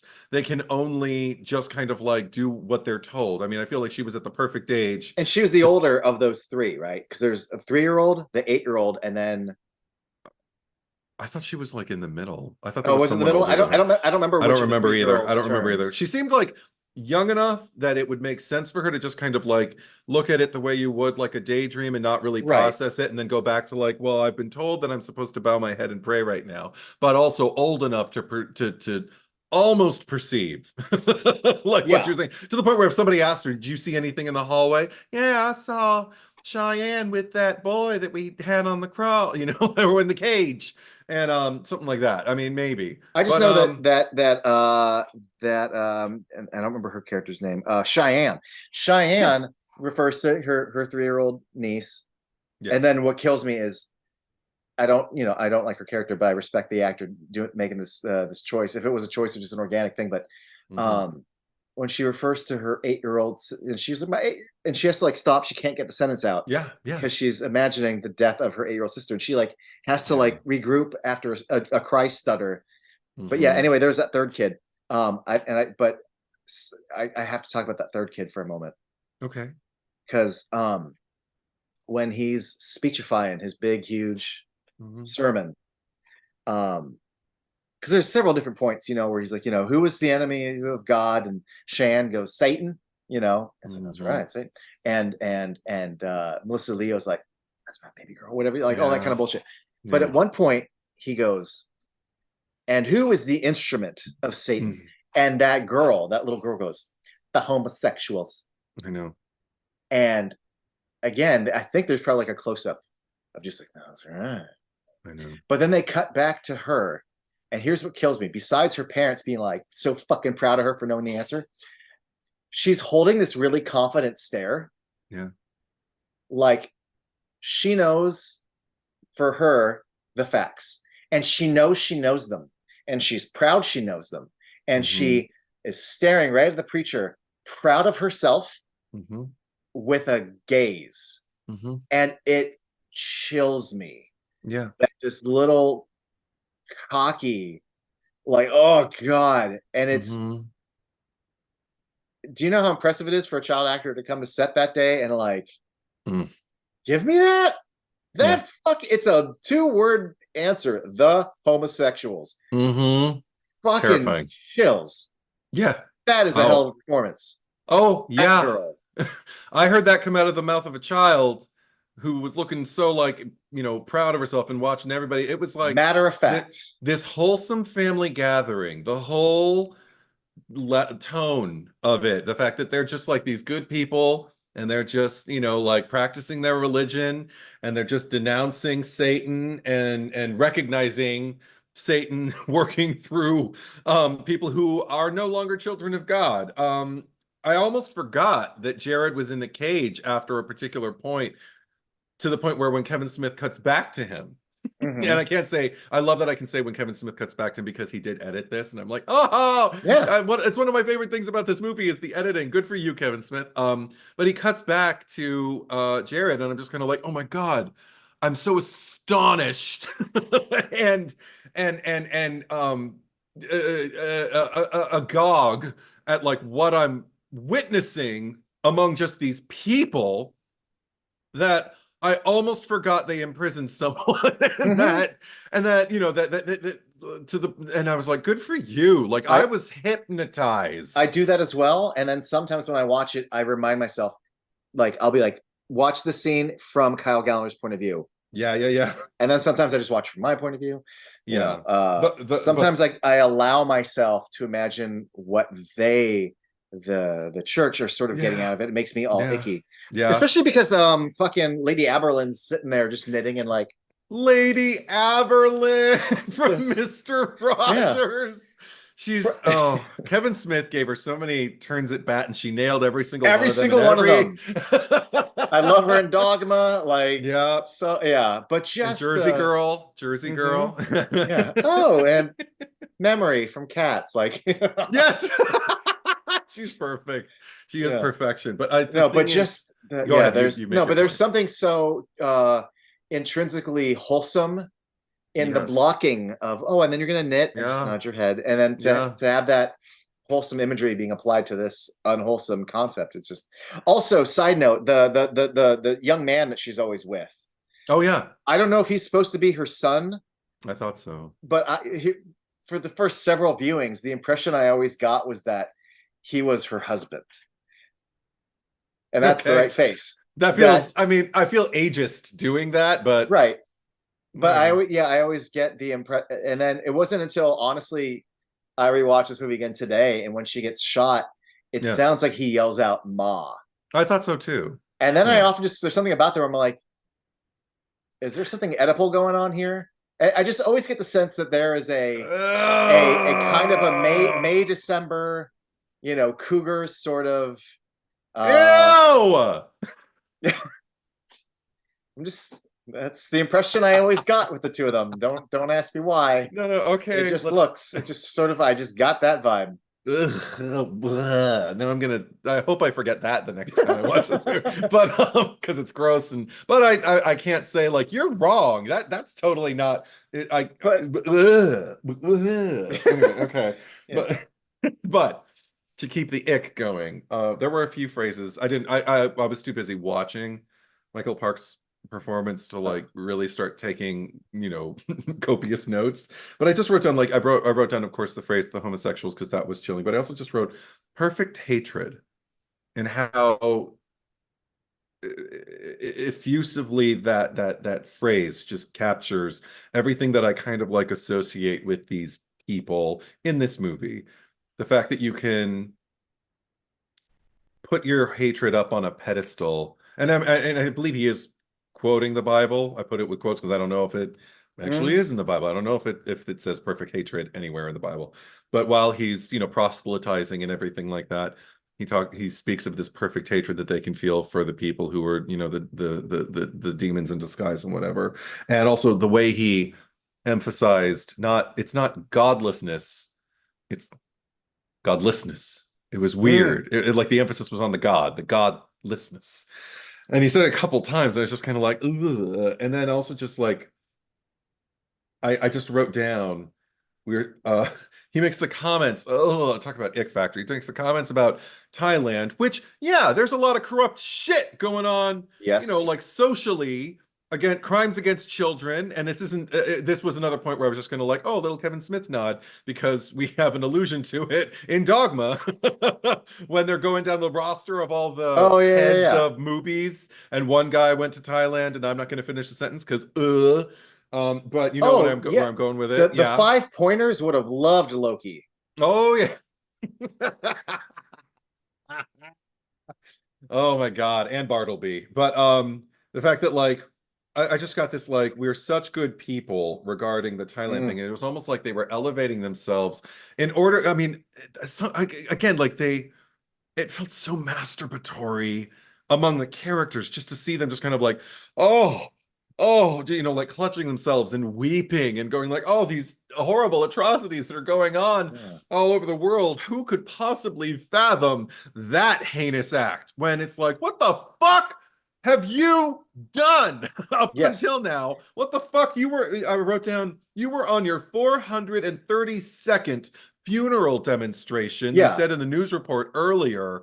That is like, that goes, okay, that's if there were a funeral every day, that's more than a year, but we know that there's not a funeral every day. So you guys have been doing this for a long time.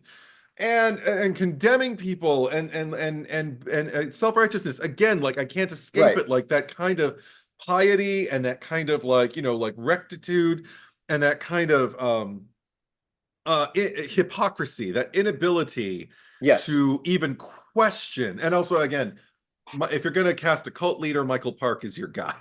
Now, because he made his family a cult. All families are, but he really made his family a cult. I think about that, and I would normally, if they weren't like in that group, I would wonder about the mental gymnastics that you would have to do to justify. But in this case, there aren't even mental gymnastics. There is brainwashing. There is, well, I was about to say faith and belief, but I'm like brainwashing.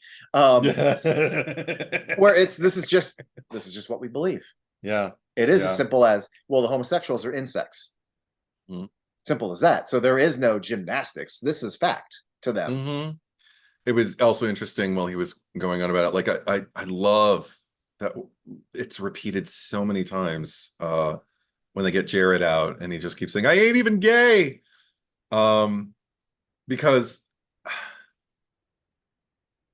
you'd think I would hate that moment, but the thing that kind of chilled me personally about it was the fact that I was already kind of doing like, well, what would I do in this situation kind of thing? And I've already done this in conversations that are not anywhere near as like, intense as this situation. But when people are just kind of like discussing like, like the issue of like a man shall not lie with a woman, man shall not lie with a man the way he lies with a woman and everything like that. And I was like, well, okay, I'm scot-free because I don't lie with men the way I would lie with a woman. Because if I laid with a woman, no, there'd be no shit going on. If I were laying with a man, there's probably shit going on. So I'm still by a loophole, like I get out and everything like that. And then I started to think, like, while I'm watching the scene, just kind of like, but that doesn't mean that I believe like, oh, so yeah, but bisexuals or people who are, you know, like pansexual or anything like that. Yeah, they're the ones. Go get that. I wouldn't do that. You know, you couldn't pay me. There would, even if it were my life on the line and I had to like sell people out and be like, but they're bisexual, so get them, leave me because I loophole. You know, number one, they're not going to listen to me. Number two, that's just shitty. Number three, I don't believe it. So number four, do I really want to survive knowing that I had even uttered a phrase like that? No. But so it was interesting though, because like, well, I can't ever see myself doing that, even in the most extenuating circumstances. I am more nihilistic that way. I am just kind of like, you know, I'd rather not survive this. Just get it over with. If I can antagonize you to the point where you will, thank God. Maybe I'll move on to something. I mean, that sermon went on and on. I get it. You fear God. Exactly. Shut the fuck up and just fucking do it. But I was watching him make that choice and just preach over and over, or not preach, but just like plead over and over again, like I ain't even gay, I ain't even gay, I ain't even gay. And I was like, I mean, I understand the inclination. Yeah. Like I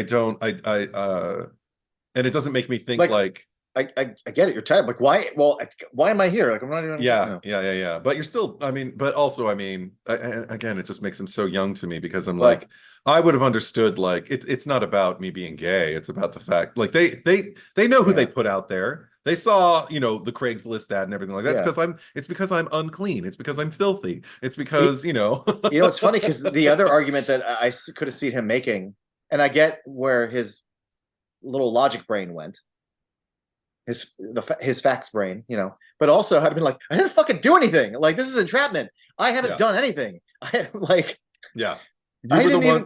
were the ones who put out the ad, like tempting like teenage boys. You're right. What the fuck did you do? No, that's fine because we are sheep. We are sheep in wolves' clothing. We're out there using the devil's world wide web. But again, like, because you're not a person anymore. You gave up the right to your soul. This is fucking entrapment. I haven't done shit. This is fucking Minority Report precog bullshit.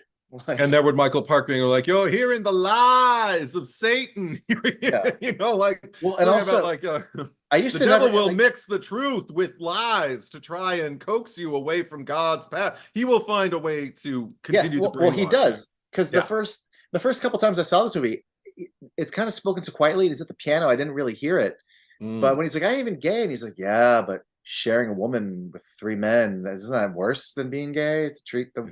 It's like, just make it up, buddy. Just make it up, you piece of shit. I hate that shit. Especially, and I mean, I don't want to say it's not a tragedy because of this, but at least this shouldn't be related to this at all. Let me put it that way. But I earlier in the movie, I do like that for a movie that does, and not in any cartoonish way, but does depict, oh, we're in the South and we're horny boys, and we're gonna go to a trailer and find a girl to fuck. When one of them asks, like, I'm not going to use the F word in this, like, but isn't it the 3 of us balling up on this girl, kind of, you know, and for a different word? Yeah, schmaggity. Yeah, I like he's like, hey, don't be like, I forget what the word. He's like, don't be so middle class. Like, I like that one of them's a little loosey, like he's a little hip, he's a little more modern, he a little understands. To quote George Carlin and Strike Back, don't be so suburban. Yeah, right. Stay straight. There's no lines anymore. Like, because you're doing it all wrong. Well, don't they get upset when you don't make with the head? Sure. If you don't make with the head. You don't make with the head. And just that expression on his face before he ducks out of the shot. Just, more. Yeah. Priceless. Anyway, back. And also, and how excited he is when he sees the truck and he points at the sign and he's like, oh God bless George Carlin. But okay, and I know he probably wouldn't give a shit me saying it that way, but you know what I mean. Yeah. While let's stew in all of this for a bit, because the ick, all of the ick, because I mean, first of all, I remember because, you know, I've been following the News Askew and View Askew boards as long as they've pretty much existed. So almost every Kevin Smith movie up into a certain era before it became about podcasting. You know, when you announced that he's like, I remember him saying, like, I'm working on a movie it's a horror movie, or it's the closest thing I've made to a horror. I'm working on to a horror movie. And at one point, he referred to it as, well, it's horror the way The Wicker Man is horror. And I went, oh, Right. you have my attention, because The Wicker Man is one of my favorite movies. Mhm. Go on. And I remember the first few times I saw this, I'm like, yeah, I get it's horror, and that like Wicker Man, and that it's, you know, there's no ghoul and there's no supernatural. But the more that time passes, the more I realize that, like, yes, the idea of like the idea that like it's basically Lord Summerisle. Like, here's this religion, it's ancient and it's pagan, and you can't reason with it because these are our beliefs and these are our rules. And isn't this leader scary? And you go, oh, and usually we do that with other religions or other sort of institutions or fake institutions that we make up, or Satanists is the big one in the 70s and 80s. So to apply the idea that like this loony, unreasonable cult leader where you're in danger, but we're going to apply it to, you know, Christianity / Catholicism. I definitely see the Wicker Man parallels, and I really get that sense, especially the first time like it really hit me was when Michael, and I love that close up where, you know, he's talking about is a God who would flood the entire world sound like a God that would love you? Like, no, he only loves you if you fear him. And I fear God. You better believe me. I fear God. And I'm like, it's Wicker Man. I got it. Like, you can't. Oh, so anyway, the idea that you took something where we have seen this kind of movie before, but we've usually seen it with Satanism or paganism or something fictional, and to basically go, it's horror, but Catholic. Hasn't really been done much, if at all. Yeah. And it just hit me like a ton of bricks, even just this most recent viewing when they're singing. Because here's the thing, I used to sing like, this is the day the Lord has made, let us rejoice and be glad. Boy. So when they quote that, I'm like, oh yeah, like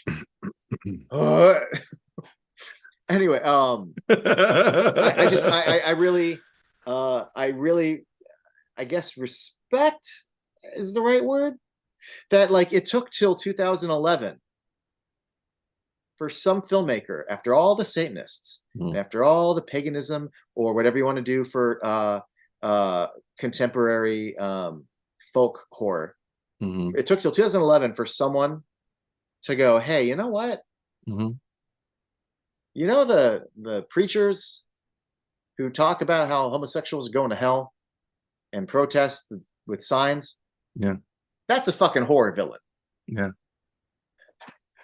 Like, no offense to anyone who is, you know, Christian, Protestant, Catholic, whatever, but like, well, you've already offended them, so go on. I know. No, I'm just saying, to me, like, that's just as fair game as any other religion being the subject of the villainy of a horror movie. Sure. And like you said earlier, if anything, that might be more offensive than anything that happened in Dogma. Yeah. To those, you know, but to someone who maybe doesn't identify with any of that, I just think that's fair game. I've seen a few like horror movies that are rooted in like Judaism. You know, they're not necessarily the villains of the piece, but I have seen like Jewish related horror movies. But where the horror to me comes from is, well, I'll say two things. The horror to me comes from, again, this idea on full display of him spewing bigotry as religion, supporting it with text. And one, it's there is a, not an overt ferocity, but when it's in the eyes, and then the voice. Oh, the voice. But like, watch his eyes. It's all in there. But again, every time we cut to, and the one that kills me is James Parks. At one point, like, he's almost like about to cry, and in the same way that some people go to religion and they get filled with things that they like, hope or an inspiration to be compassionate. His cup is getting filled. Yes. And he's getting everything he needs. Mm-hmm. And it's haunting that it's this vile shit. You know. And just the way he's listening, the way he's absorbing it, and it's giving him like, and it's no dialogue, it's a close-up, and again, whether he was listening to the speech at the exact moment or just sort of bullshitting it, the way James Parks is being filled, like that to me is the horror. The children being present, all that, obviously, like that's like, I'm not saying anything that you don't already know, the audiences already know, right? But where the horror for me comes in addition to that is, I always have we've talked about this in other movies, I don't like when I see a situation where if I were in it, I can't talk my way out of it. And usually it's talking my way out of it by presenting logic and facts. And I know it's a very stereotype where like men are more try to be more logical and all that. But when there's certain sort of monsters or there's a certain set of rules, and I can't talk my way out of the mannequins that want to like eat me, or the ghoul that the unreasonable. So the fact that like, even if I had responded to an ad and it's just about, premarital fornication, you wanted to, I could not look at Michael Parks or any of those people seated and explain reason to them. No. Because they already live in a world where they are righteous and the whole world is wicked, and they're the victims here, and they're the ones that are fighting the good fight. And we're doing this because God needs less of these people around, and this is going to be our salvation, because poor us, we're the ones who really get it. And I cannot reason my way. No. And that fucking scares the fuck. Because here's the thing. Me and Michael Parks in a fight, I'm going to win. Me and Melissa Leo in a fight, I'm going to win. Me already tied up in the middle of your sermon where you're like doubling down on everything you believe in. I can't win because I've got this and this, and I will not be able to win. I'm dead. And that shit is scary to me. Yeah, absolutely. Even if like I was looking at the integrity of the cage that they had Kyle Gallner in, and it was just kind of like, could he just like maybe kick his way? But I'm like, but then what? Like they'll cattle prod you. Yeah. And you're outnumbered. They know the layout, you don't. Bible gun, Yeah, exactly. Like and you never know. Like, I mean, especially you don't know the layout. Like, and whether you don't know anything until that girl pulls the thing off. You don't know shit. Yeah, and also like it was covered by Keenan earlier, like when he's like doing the breakdown of them over the phone, that the Coopers are evangelists and gun nuts, and that's what sets them off from like the other fucking church. And but it just made me I agree with you. Like, I mean, that's where the terror comes in, because, and also, I mean, it's again, it's so easy to access. It's not a difficult thing to just start imagining yourself in the scenario. And where this movie succeeds, where I think a lot of other movies fail, is just like the things that occur to me usually tend to occur to the other characters. And everything that might impede them in any progress makes sense to me. I'm like, well, you can't fill in the blank because fill in the blank. So what else is on the roster? I guess you just have to wait. Just got to wait it out and see what happens next. And I mean, even just like to the point where I was happy that Jared was pulling on the cloth. It finally occurred to him, pull on the cloth into the cage, so the cloth will slowly slide off, and then you can maybe like get your whereabouts, like get a little bit, take in like what's going on, over here, like on the altar, but also just like maybe look for an exit, maybe look for like, okay, what would be the quickest way out if I wanted to, like, I mean, all of these things, like this instinct for survival. That's when it was, going. But I also thought it was interesting to watch the Reverend's Avon's magic and his brainwashing, really, I mean, let's call it what it is, almost work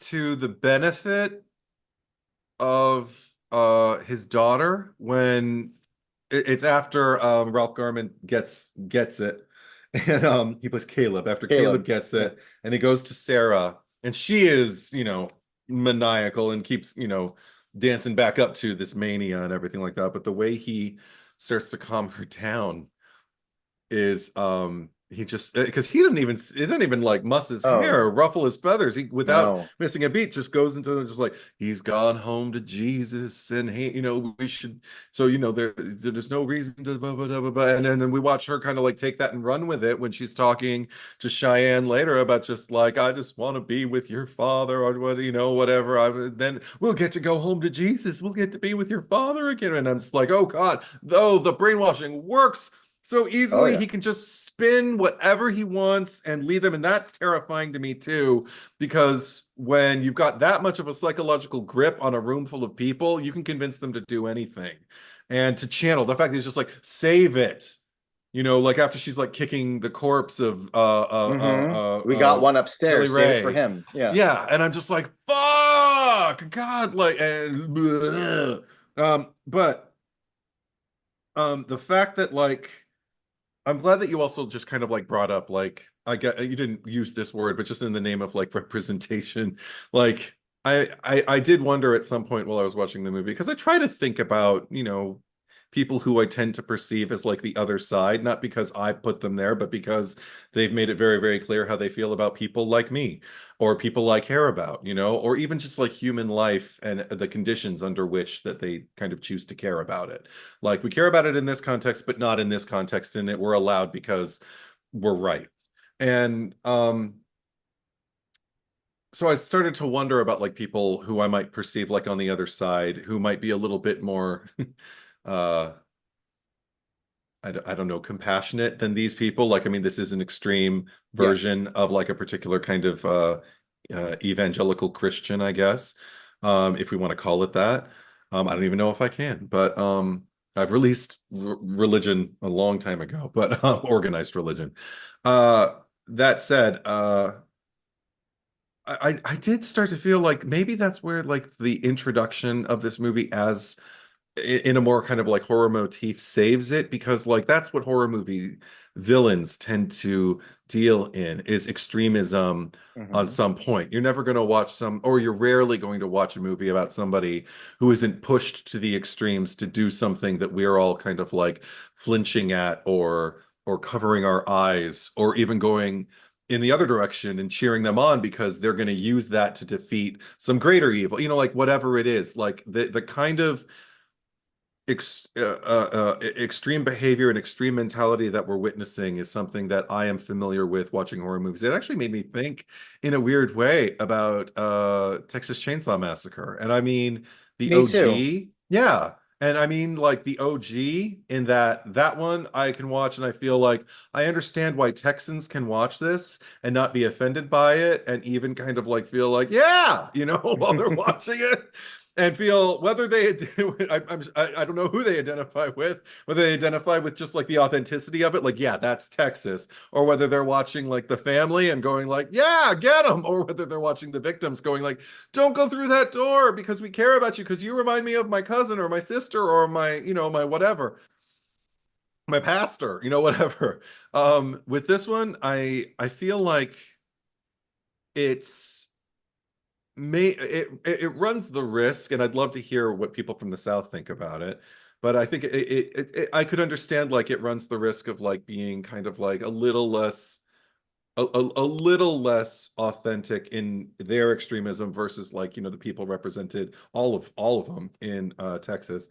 Or but I also feel like it's not it's still, I I couldn't see it any more offensive than what we get in like the 2003 and the beginning remakes, where we're literally just showing like monsters, like literal, like people, they don't even feel like people anymore to me, which is my criticism for both of those movies. Is it feels like even the world that they exist in, it's just kind of like look at it. Look how gross these people live. Look at the disgusting conditions in which they're comfortable with. There's mold growing on shit. They're working and there's pigs thing like they have Everything's no wet. There's teeth. And, yeah, you yeah, know, yeah. They have no self-awareness. Like they're perfectly free, just kind of like living as horrible people. And for whatever reason, the law hasn't caught up with them yet.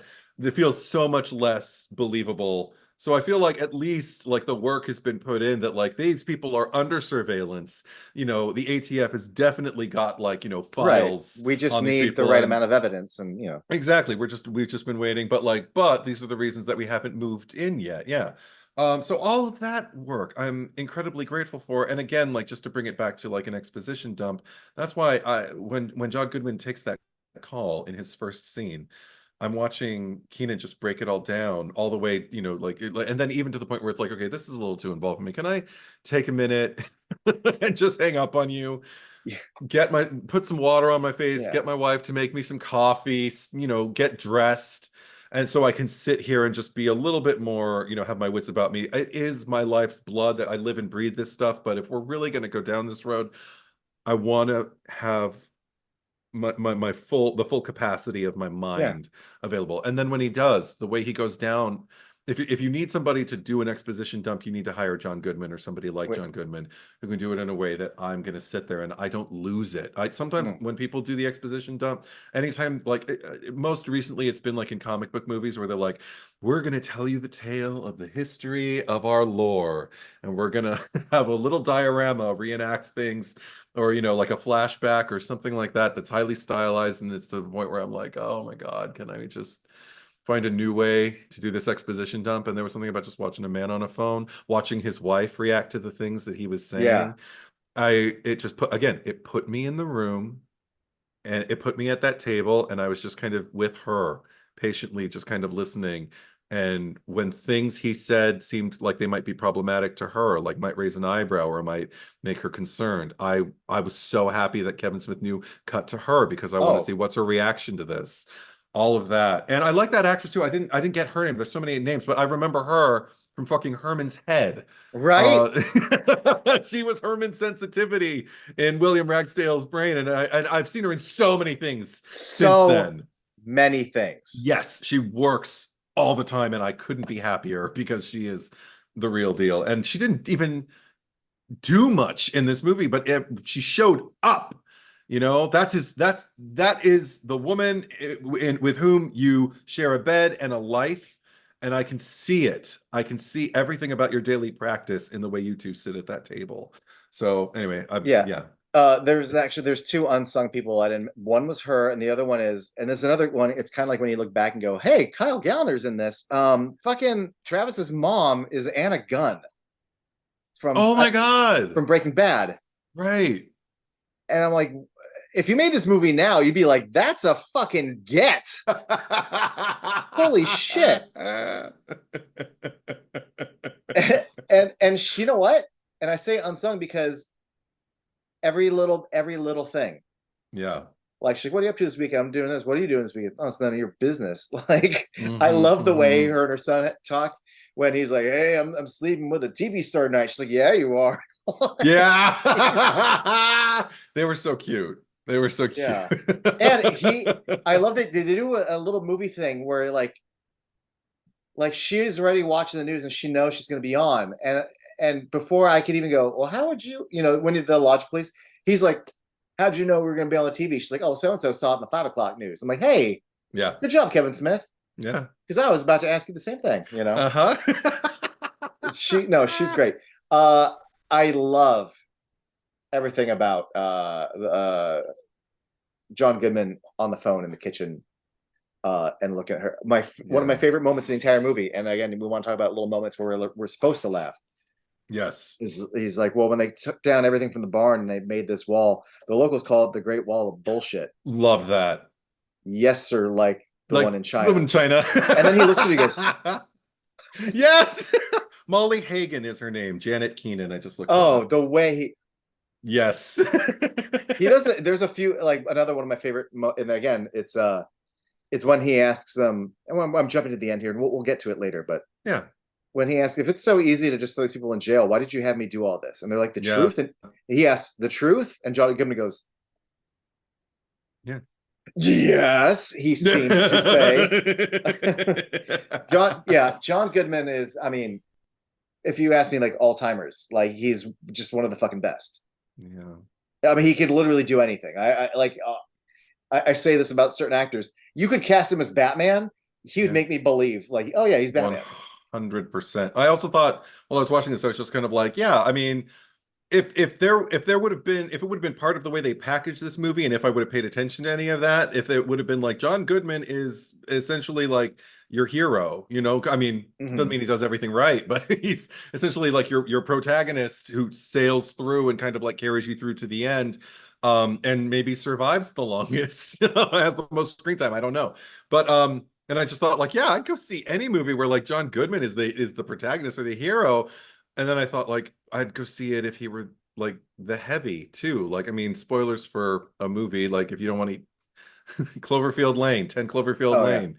And I was just kind of Oh my like, god. I mean, scared the shit out of me and never ever veered into kind of like, Mm-hmm. you know, like I'm a villain territory. He was just an imposing man who was sick as fuck, and we found out a little too late. Mm-hmm. And and I mean, oh god, we could go down the like the entire man's career, but like I Right, mean, exactly. he's just the Hello, best. Big River. Yeah, right. Dead Come gum on. government. But I love him so much. But But yeah, so you're gonna say no, just while we were still in the kitchen scene for a little bit, I just need to point out the I don't know if it's meant to be a funny beat, but for the Kevin Smith fandom, it's definitely a when he answers the phone, yeah. and then we cut to 4:47 a.m. and it's the Clerks font. Oh, I didn't And catch it. it's the Leonardo DiCaprio meme of like, you know. Right. And it's Oh, not the same font that's used in the beginning of the title, the title, right. and nor the closing credits. It's just this one Clerks font. Yeah.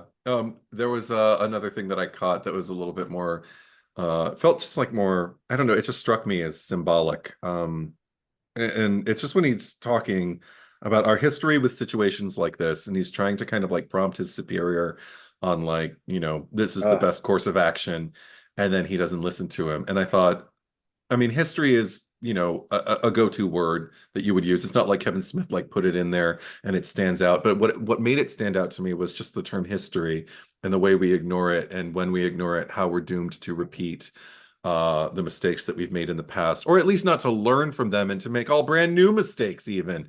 And I just thought like, because I knew where the movie was going, this particular screening, and that stood out to me. I was just kind of like, it felt like just another incredible, just like, you know, theme from Kevin Smith that he had laced in about like it, because it felt built in, everything about it, like all of these allusions to like, you know, religion, and how it basically like becomes like what you make of it, and you have no control over. I used to always think about this when I would go to church, and I would, you know, do it willfully and feel cleansed when I left and everything like that, and be glad I went and be glad that I can go have breakfast now on a Sunday morning. I remembered thinking like, there's no way of knowing what's motivating everybody else in this church. It'd be nice, but even as a kid, I remember, even as a closeted kid, I remember thinking, there's no way of knowing that we're all motivated by the same thing to be here. I already knew that when before cell phones, when I would see people be distracted by things. Now you can see people on their phones in churches and things like that. And I'm like, why are you even here? But before, when I'd see people just kind of like not even paying attention, you know, like looking in another direction, or just kind of like, you know, everybody else is kneeling and you're just sitting there just kind of like, you know, spacing out, or sleeping, and I'm just like, why did you come? And it's not even like from a point of righteousness, but it's from a point of like, seriously, why did you come? Do you think that just showing up is all you have to do, and that it's not about like actually kind of like reflecting on this sermon? I mean, that was my favorite part, because it was the part that was different. I'd be like, you know, what are you going to talk, what's the theme of this week going to be, you know, like what is it that you're going to be thoughtful about? And then I walked away from it when I came back to go like, oh, I wonder if I should come back to this. And then it was a sermon about on the topic of abortion, and it was against it. And I was just kind of like, and I looked at like I saw nuns just sitting there like shaking their heads like, oh, because it was all about a statistic. Like they had taken a poll at a nearby school, like a junior high, asking, and I don't know if the church took it, but there was a poll taken. I don't remember polls like this when I was going, but where they asked like, do you think that a woman has a right to like choose, basically. And the staggering majority of students polled thought yes. And the second the priest said that, I saw all these nuns sitting there just kind of like shaking their heads, going like, oh, that's just too bad. And I was like, that's not my response to that. I mean, you can have whatever response you want. It's not like I'm going, yeah, rah, rah, rah, but I'm going like, I just couldn't disengage. I'm getting really personal here, but I couldn't disengage from the fact that I was watching a man stand on a stage, essentially, to an audience of women that I could see. And he was basically telling them it's a bad thing for particularly these female students, but even these male students or these non-binary students think that, yeah, it's my right to make that choice, not the government's and not anybody else's. And the man is getting the response from the women that the women are going like, yep, you know what that is? We shouldn't have that right. We shouldn't, and I'm just kind of like, it just blew my mind. I thought, I can't come back here. I can't be a part of this. So anyway, I'm that's so just a big glad I never personal- went to your church, because that I went to a Catholic church for a very long time, and the sermons were very pedestrian, just about like living your fucking life and being Usually good. that's what it was too. I didn't grow up with that, but the priest who was doing the sermon was someone who I was not familiar with, and I was like, is this what's going on now? Because if it is, this is what's polarizing. So I'm polarized in the opposite direction now. But at least I'm glad you weren't at the church with me, because like when you're looking at people being distracted, I literally like the seats had a little envelope sleeve for where you could put in your donation. And there was based on when they were printed, different colors, and they also had different tech. So I would just kind of pull them out and just fucking read them, and then pull the other one out and go, oh, this one's pink, this one's green. Oh, this one says this. They're the same thing, but this one has a different dollar amount on it. And it's the equivalent of like before cell phones, when you're taking a shit and you're like, let me just read the shampoo bottle. Because there's no magazine here. I just need something to do. I'm eating cereal. I'm going to read the back of the box. Back of the box. And that was me. And if you were to be like, hey, why are you even here? I'd be like, because my parents made me. It's Sunday. I'd rather be sleeping and eating cereal. Like right. But so yeah, anyway, all of this, there's a far cry from where I started with history. Yes, it but is. Just the fact that the theme rooted itself. I didn't know I was going to share that tonight, but I don't care if people know.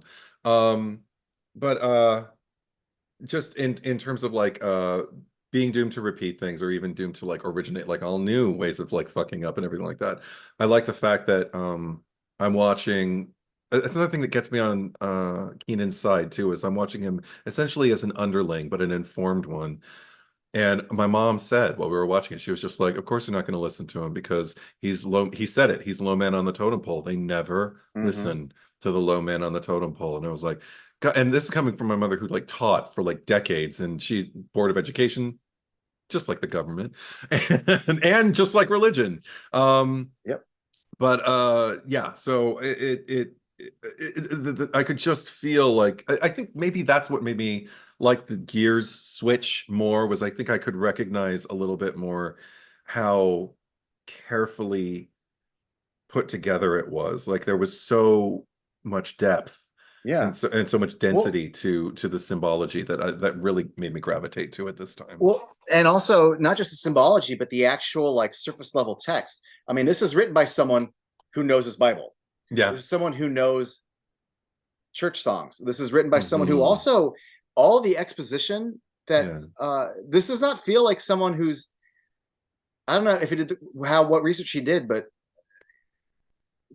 following the explanation of how the church works and how they've collected guns, why they've collected guns, because of all the jargon of like, well, and someone let off a bomb, and his responsibility, well, if this happened to a temple or a mosque or whatever, all the details and the way he has to respond to what his superiors are saying, it all feels like even if though I've never worked in a government institution, I've watched a lot of movies and TV, and also we've all experienced other institutions where lower man on the totem pole is usually the one who's also the one with the field experience, and the superiors are the ones who are in an office.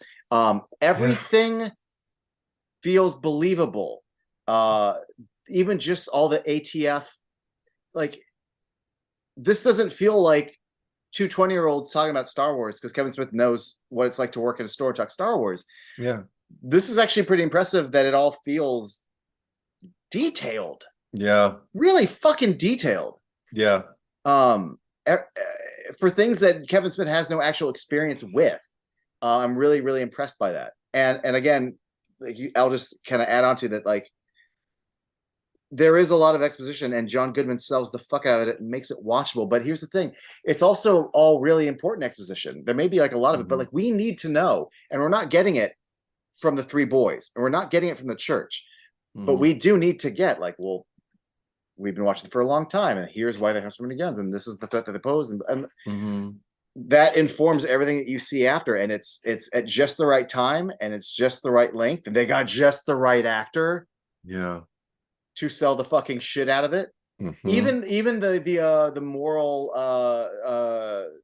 sort of back and forth between him and the younger ATF, as I always go back to Kevin Alejandro, who, okay, I'm glad you brought him up, because I did want to address the fact that, like, make your point. Sorry. Yeah, but just even that, these are the things that we have to make sure the audience understands. Yes. But it's in the hands of two actors that really make believe that there is a battle here. There's a tug of war here. Yes. And that Kevin Alejandro really means this. And like, this scene needs to happen, but it doesn't feel forced. It like, we get to enjoy it because it's done really, really well. And it sounds like you might go on Kevin Alejandro, right? I don't know. Well, because we brought him up twice before, so do you fuck with True Blood? I only know him from True Blood. And see, I haven't gotten that deep in True Blood yet, so I haven't seen him in that. So I'm happy to know that he's in that. You will, and he's okay. Okay, but I fuck with Ugly Betty, and he was Santos in Ugly Betty. He was Hilda's husband and Justin's father, and he was, I think he only did like 8 episodes, but damn, he was hot, and we all thought he was hot, and really felt the loss when he, that's all I'll say, when he wasn't on the show anymore. But that's who then I saw him in this movie, and I can't remember if I recognized him before. I forgot he was in the movie this particular time. So when I saw him, I was like, those eyes. I've wanted to gaze in those eyes before, and those beautiful lips, like, and everything like that. I was just like wondering. I'm like, and then I looked it up. I'm like, it's Santos. So you're gonna like True Blood.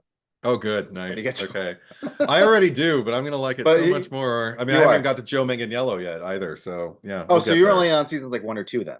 Yeah, I'm still in season 1, I believe. I only got as far as 2 initially. So if he's, and I know, isn't Jimmy Olsen in season 2 from Supergirl?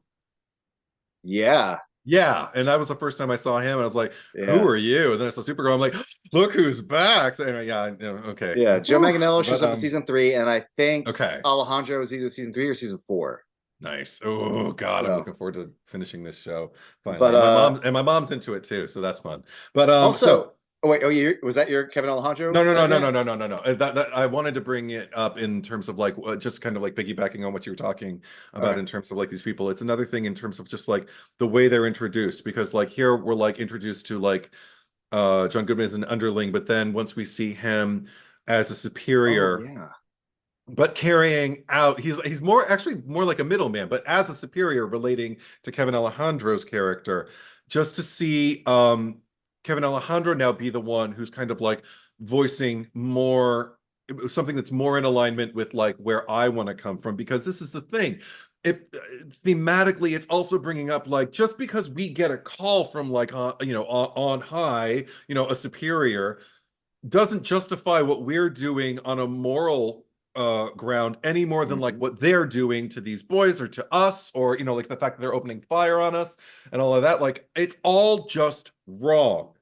So I have to make the call that is going to, in the long run, make everybody suffer the least, which is basically like what war is. So I love the fact that like we already brought up the fact that like he's introduced and he's this idealist, and then he immediately just kind of, not immediately, but by the end of the movie turns toe and becomes kind of the most destructive person at that moment when literally there are two people, one who may be irredeemable, may, you know, just need to serve time or whatever, but she's down, and then immediately takes out another victim. Like two of the victims who we were here for, like in the first place, are like now completely like taken out by our side. Great. All in the name of, again, madness. The same thing that took out Travis, which is just basically like chaos, a lack of patience, and a lack of even deductive reasoning. Yeah. Is what wasted yet another life on our watch, and on our side. Like this happened. It's not just that it didn't have just happen on our watch. It happened because of us, because we were there. So I also like the fact that like another, because he's not the only one who's introduced that way. Mark Blucas plays the I guy who first was encounters gonna bring Cheyenne. him up. Yeah. Okay, cool. Because again, like my mom saw him and she was like, "Hey," because we know him from Buffy, and He's she a just Buffy guy. watched. Yeah. Yeah, and he was also in. He was the love interest in Wes Craven's They, which my mom just watched. So I was just And kind of like, and he's Fred in Jay and Silent Bob Strike Back. yeah. It was nice to So see him come back. Yeah. yeah. I'm always happy whenever I see him work. I think he's a good actor, but he. And also, especially in military, because he's cut kind of like a military bent in Buffy. Okay. So seeing him in the garb, I'm just kind of like, yeah, it suits you. Oh, doesn't it kill you when he's on the radio and he's like, "Here's her Oh, story," and I think it's legit, or like I think I believe her. Like, yeah. And also just like watching the way he's like torn. And again, in a position that I'm like, I don't agree with everything that you do across the board, but I understand where you're coming from with every micro decision you're making. I can see what's what's making you kind of torn over something, but I also can see like what's making you, I need to commit to something. So I'm going to decide to hand her my gun and just put her back in there. And, you know, I don't she's even like, know what the end game was there. He well, I just like wanted her to just, response. He's like, "Now get the fuck over there." She's like, "No, you're gonna shoot me in the yeah, back." And it's like, exactly "Yeah, right. probably." Probably. And Yeah. I'm just, I just have no idea. I'm just kind of, and also now that you've got my gun, I can And say she had my gun. right.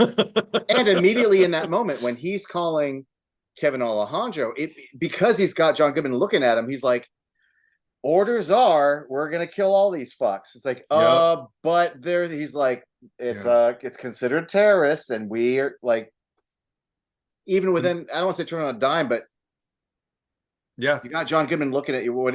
Yeah. It all trickles down from Superior's John Goodman, John Goodman to Kevin Alejandro, Kevin Alejandro to Mark Lucas. Like everyone at some point on the next tier down goes, "Hey, and then shut the fuck up. We have to." Yeah. And I also the mean, fact that, yeah, go ahead. Go ahead. no, just I think it's fun for a movie that you know the villains are these religious people. This movie has just as much to say about government bureaucracy. Mhm. Well, the different levels of internal politics, and from a Yeah. bureaucratic level, like it has just as much to say about that as it does about anything else. Oh Like yeah. it's probably it's Religious hypocrisy. the Yeah. second biggest theme of the movie. But like you Yeah. go in with the first one, I didn't expect that we were going to be getting the second one, but there's so much. Yeah. Yeah, Yeah. Because red wasn't state. it? It could also just be called red tape. Oh my Like, God. That would have been, oh, that would, oh my God.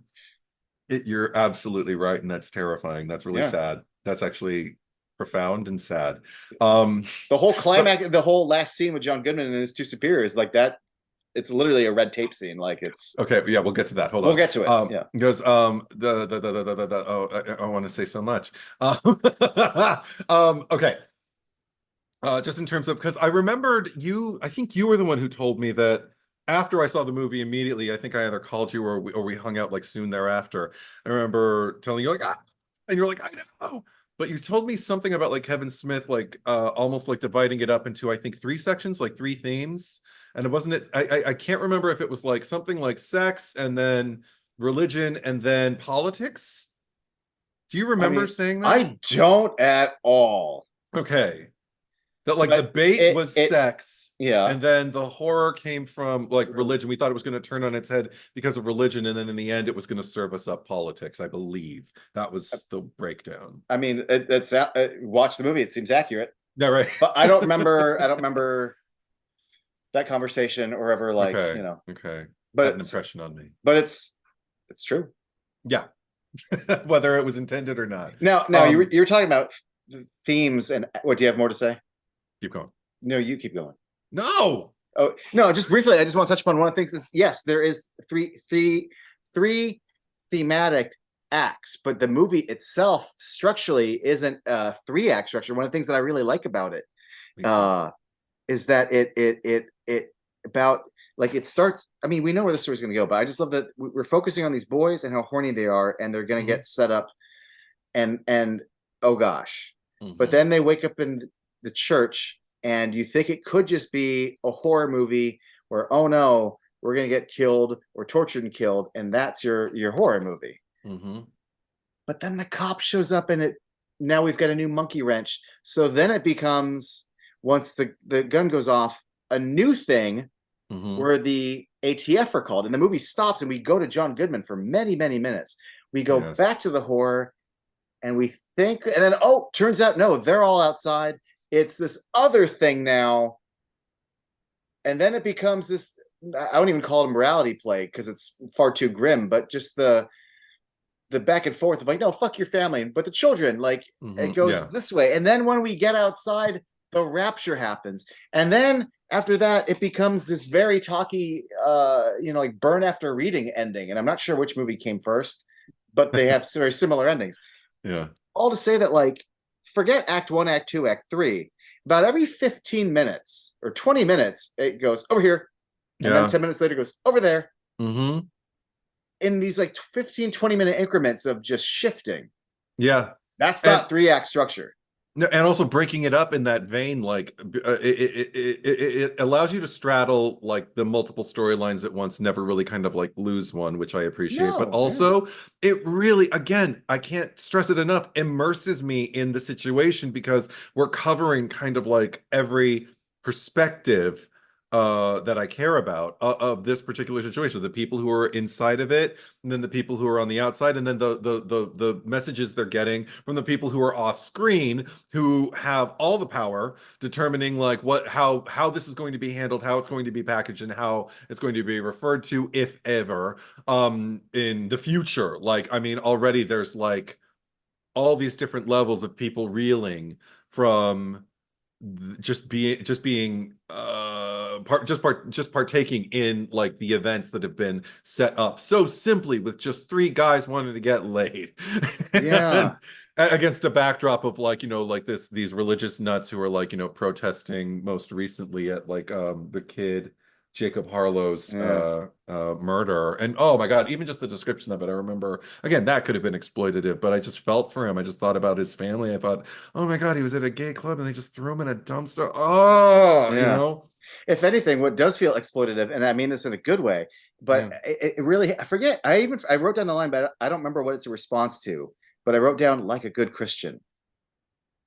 Someone is talking about either, I think it's somewhere towards the 3rd act of the action, but I remember realizing, I don't think I've seen much of this, but like, this is Christian exploitation cinema. There used to be genres of blaxploitation or whatever, but like, because you are playing on a lot of visual and verbal things.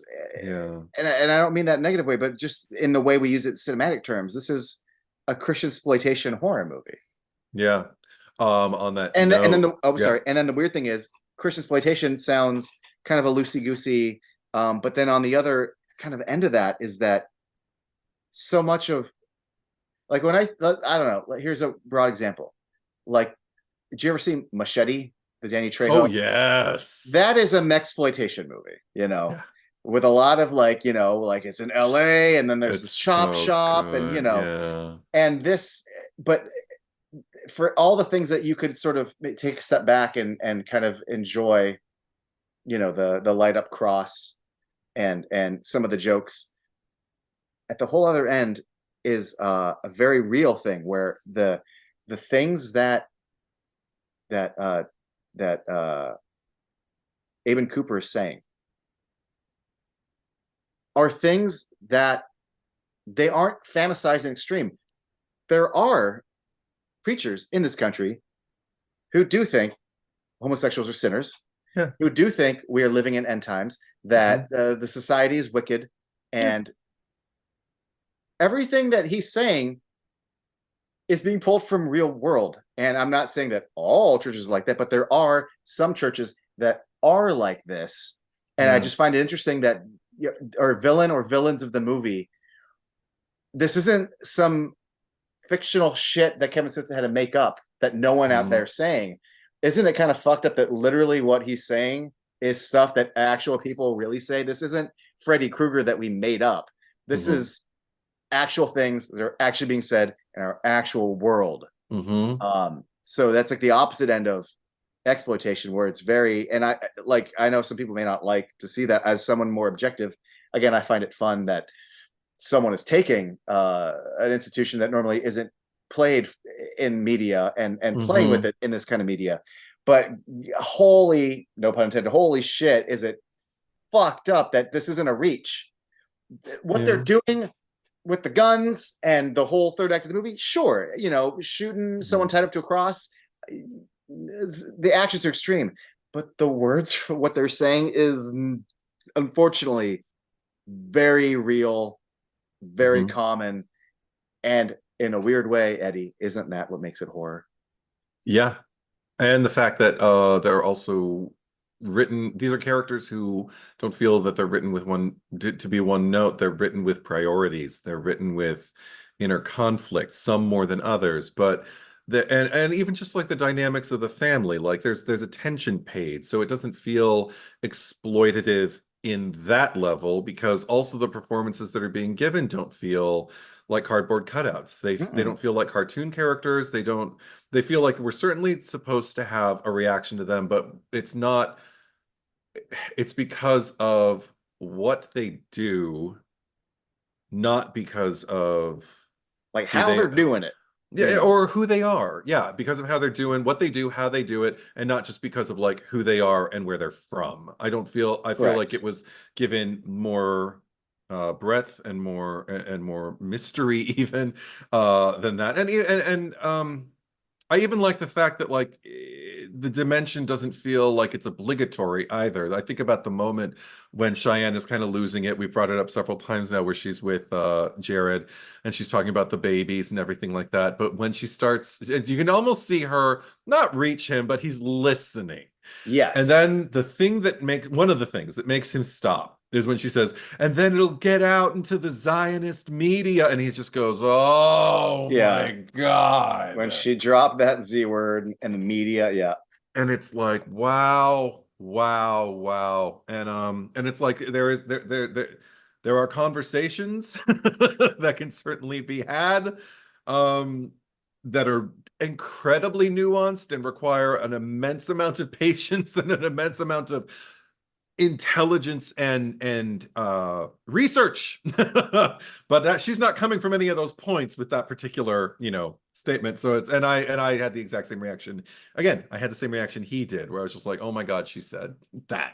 Yeah. Okay, you almost started dimensionalizing yourself to me, and I'm putting myself in that room, and then you had to go and say something, and I'm like, do we really need you though? Do we really? And I hate that I don't like that I have to think that way, because it makes me feel like I align myself with the thing that makes me dislike what I dislike about these, people like this most, which is dehumanization and like qualifying whether they deserve to live or not. I don't at my core believe I have the right to make that decision, but I do, particularly as a moviegoer, you know me, I get all Old Testament and I get all like, yeah, fuck you, die again, like, because it's make-believe, and because, it's also telling me about myself, and I feel like that's what fairy tales are anyway. When we're being raised, it's just like, and that's why we don't. I mean, that's why so many kids who watched the original Willy Wonka. I don't know about the Charlie and the Chocolate Factory, but the original Willy Wonka and the Chocolate Factory.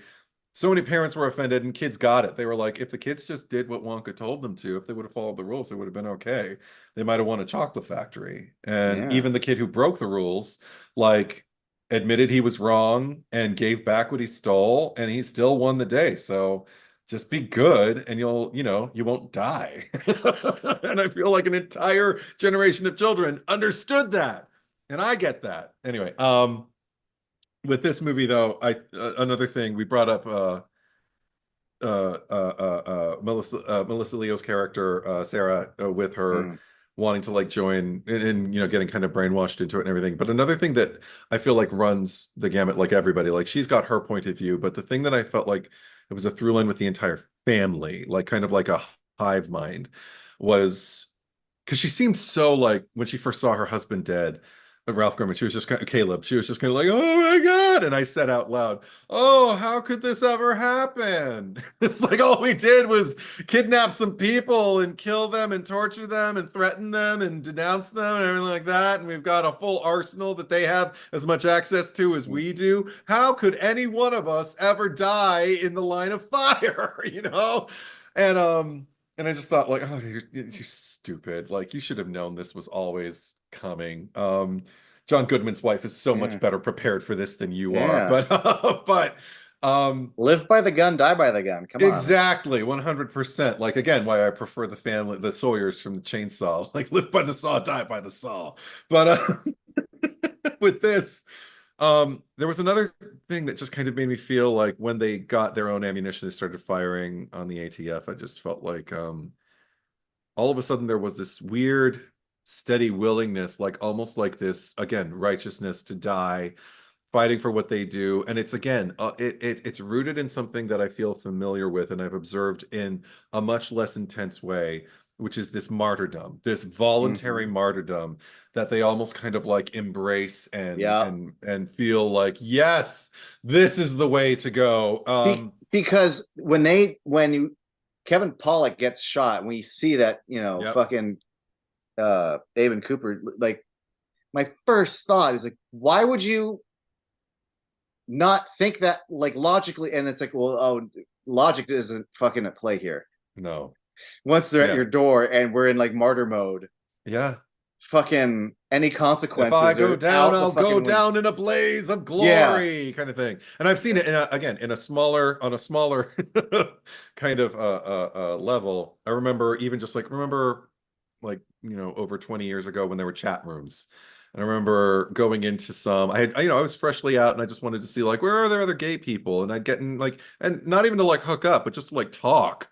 And there would be like gay, and then there would be like a hyphen, and then there would be like a topic, you know, like gay hyphen religion, gay hyphen movies, gay hyphen lifestyle. I don't know, but you know, like just all these different, and some of them had IPs, you know, like let's just talk about Lord of the Rings, or Lord of the Rings wasn't out yet, but I mean the book series, maybe, I don't know, something like that. But I remember, so I'd be in these that were clearly like these LGBT, well, more gay, but just, you know, whatever, these gay and lesbian like chat rooms and everything. And inevitably, not all the time, but it happened often enough that I was just kind of like, oh, there you are. Well, what took you so long?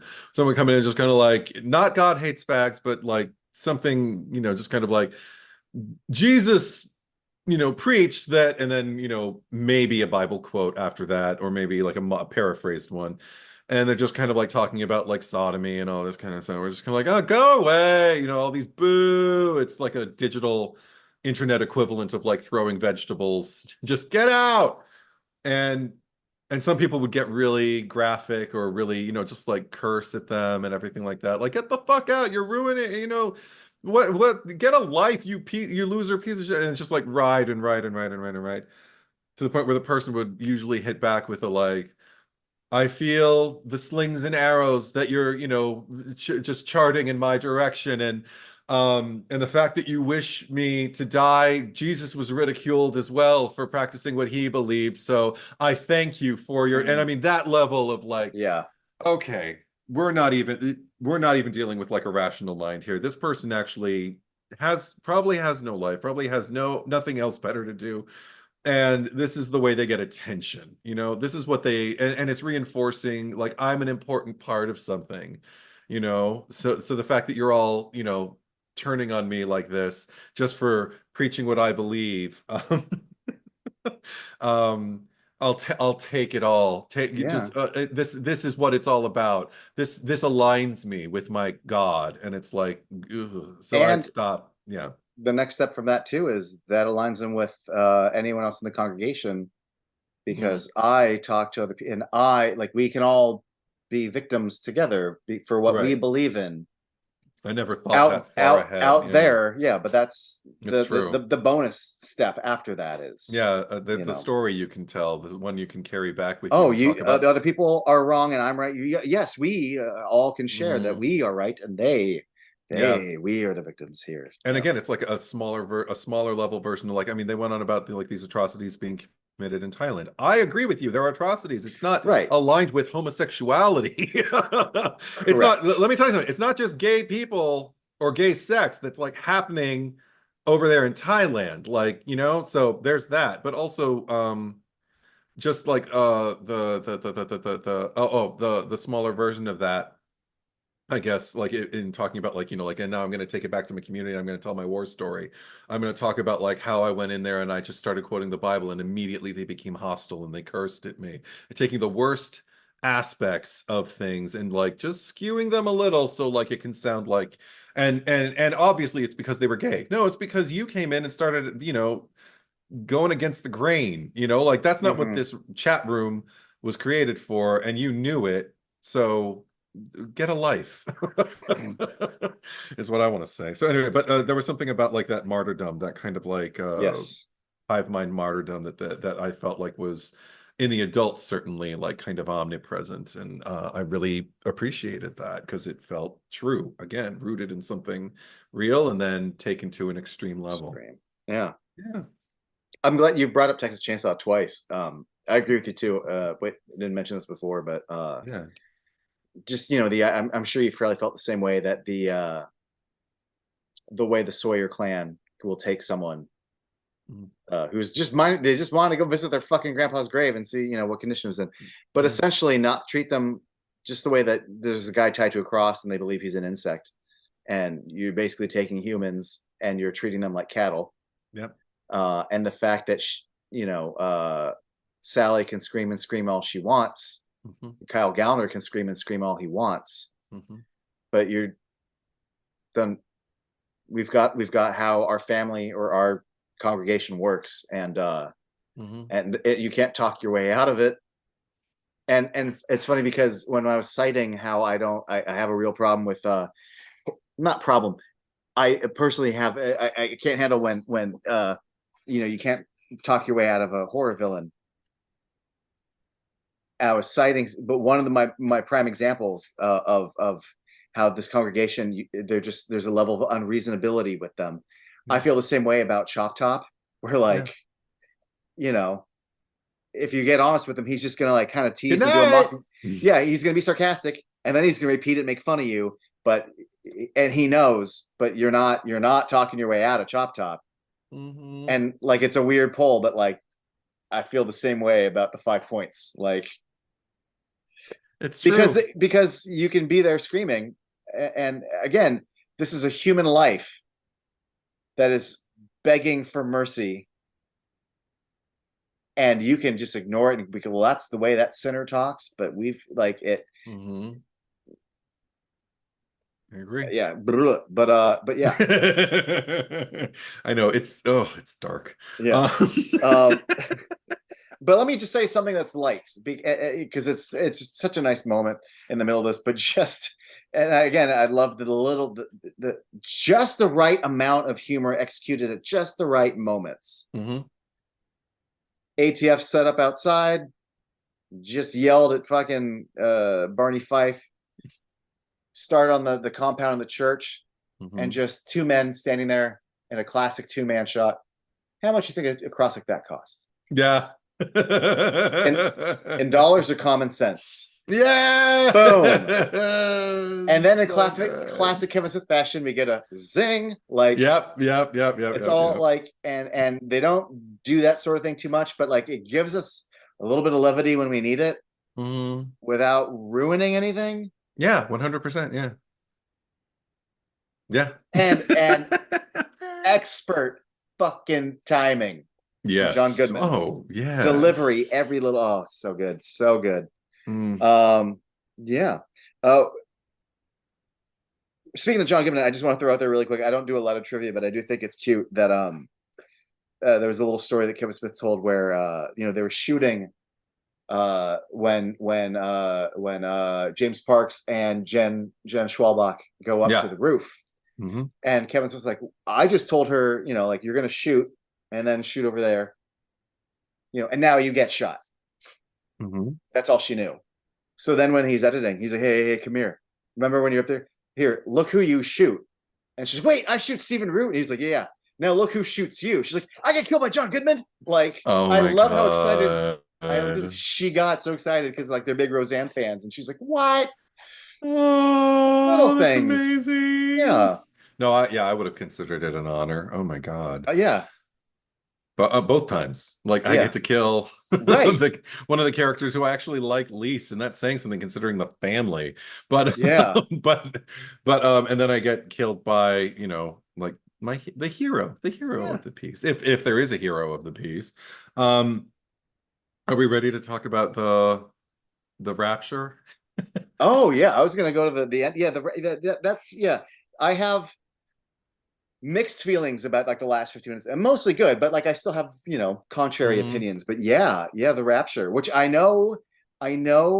think he said at one point yeah.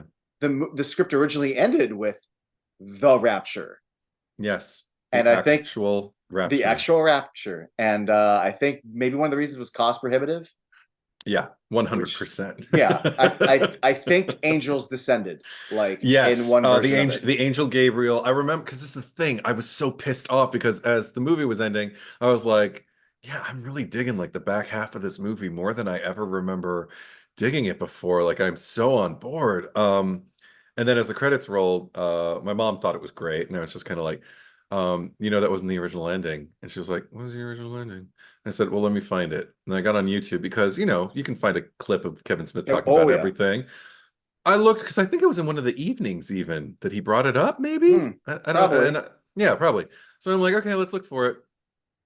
Can't find it to save my life. No footage of him. Like there's stuff about him talking about Red State, but not specifically about the ending. Like I tried Red State, Kevin Smith. Oh, this shit came up. So I thought Red State, Kevin Smith, original ending. And only found an animated simulation of what he described in whatever Oh, interview. Because also, maybe it could have even just been like a Hollywood Babylon or something where he just shared it on a podcast. I don't yeah. know. But I remember Kevin Smith narrating, and the narration was so good. And I just remember an audience reaction of people just going, "Oh, like that would have been so amazing." And couldn't find it to save my life. So I'll spend the rest of my life looking for it. But somebody animated it. It was cute. I prefer hearing Kevin Smith tell it Sure. because if ever there was born a storyteller. But Angel Gabriel comes out of the sky with his wings and everything like that. But before that even happens, all of the family starts to like divide, like all their heads explode and their bodies That's divide. right. Yeah. And then all of the people in the ATF around John Goodman, their heads start exploding and their bodies start dividing because I guess they were just following order. I don't know. It was war. Mhm. You're all guilty, but for Yeah. whatever reason, Keenan was spared. He saw the angel Gabriel descend and everything like that. At least he was spared for long enough to like witness this. Uh because the next thing he was looking into the eyes of maybe Michael Parks, I can't remember. And then he just saw like a sword just go right through him, and it was the angel Gabriel with his sword. If it was the angel Gabriel, it was some angel with a sword. And the rapture was going, and everybody was like getting chosen. I can't remember if Keenan lived or died because I was already kind of like leaning back, going, I like it better when Kevin Smith describes it. But yeah, you can watch the animated thing on YouTube. Just search original opening Red State and it'll be there.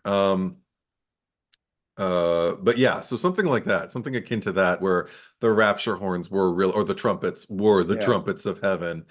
And I remember when I first heard about it, it blew my mind. I was like, that would have been so motherfucking cool.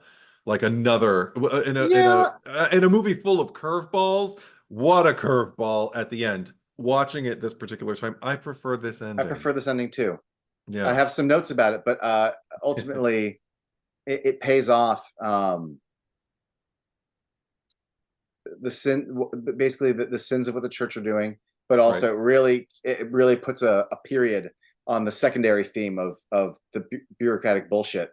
Yes. especially of these government institutions and Yeah. like I feel like the movie needs that period, and we lose that completely if Mhm. it's an angel and a sword and all that. And Yeah, it almost I've negates the politics it aspect of does. it. Yeah. And I've mentioned this a few other times where I do believe in this isn't maybe a cinematic miracle, but when compromises have to be made due to external forces, and the compromise is actually the better choice than what you would have done if you had more money or more resources, um, Amen. I always go back to my example of the Jabba the Hutt scene getting cut, and this is a case where I'm like, yeah, I think you need this ending more Hmm. than as cool as it would have been. Yeah. Yeah. It's better always. I don't know about always, but for the most part, like when I see things that are like, deemed a director's passion project after they've Yeah. like experienced a certain amount of success at box office and critically and with audiences all together. And then they get to do like the one thing that nobody crosses them on. It's usually something that I'm like, God, somebody should have said Oh something, yeah. you Yeah. know? Well, no, You, no, here's the thing. It would have been satisfying to yeah, see these villains that we don't like yeah, get their comeuppance. yeah. And it would have been From satisfying. It would have been satisfying to see that turns out in the world of this movie, what they believe is holy shit, it's fucking real. yeah, And they're on the wrong side of it. It's real, and you're exactly. getting it from like ha ha ha. Makes a statement. Yeah. You're wrong. You're on. Yeah, this is yeah. It definitely makes a statement. Hmm. I like the statement this ending makes more though. Hmm. I do too. Even though I have some issues with the structure, at least it's softened over the years for me. This is a movie also that gets, and it's already in my top three, gets better and better every time I watch it. I'll never forget the first time I saw it, I liked it, and I liked the scene, but I was very like I felt like Aben Cooper's whole pulpit thing. Like I'm like this is really going on for a long time, Yeah. and now I'm like it's over. Yeah. I feel that way about a lot of stuff. I felt like the ending scene with the three ATF guys went on for fucking ever. Now Mm. I don't. In fact, No. I'm like this whole movie's like 88 minutes. It's actually really tight. Yeah, it is. Um, but I felt about this more, and I still feel slightly about this now, in that I think it suffers slightly from a little bit of show me, don't tell me, where Mm. first John Goodman explains what happened, and I'm like, well, Yeah. you could okay, so he's describing what happened. It's a monologue of something that already happened. I go, okay. And then we explain the logic behind it. And then we spend a lot of time explaining these college kids, and then they this thing, and then they bought a bell, and then there was the burning poop, and then they set up to an iPad. I'm like, the whole third act of this movie is being explained of all these things that happened off screen, Hmm. and thankfully, thankfully, the way it's written is engaging enough, It is. and John Goodman sells it so well Nails it 100%. that I don't mind it. But it becomes about 3 or 4 talking points worth of, and I'm like, some of this could have been shown, not told. But I also like it because you go to a Kevin Smith movie for dialogue, and sometimes if you have an actor as good as John Goodman, like let him Yeah. fucking run, like let's put some words. Yes. And also the other two agents are so good at being superior. Oh my God.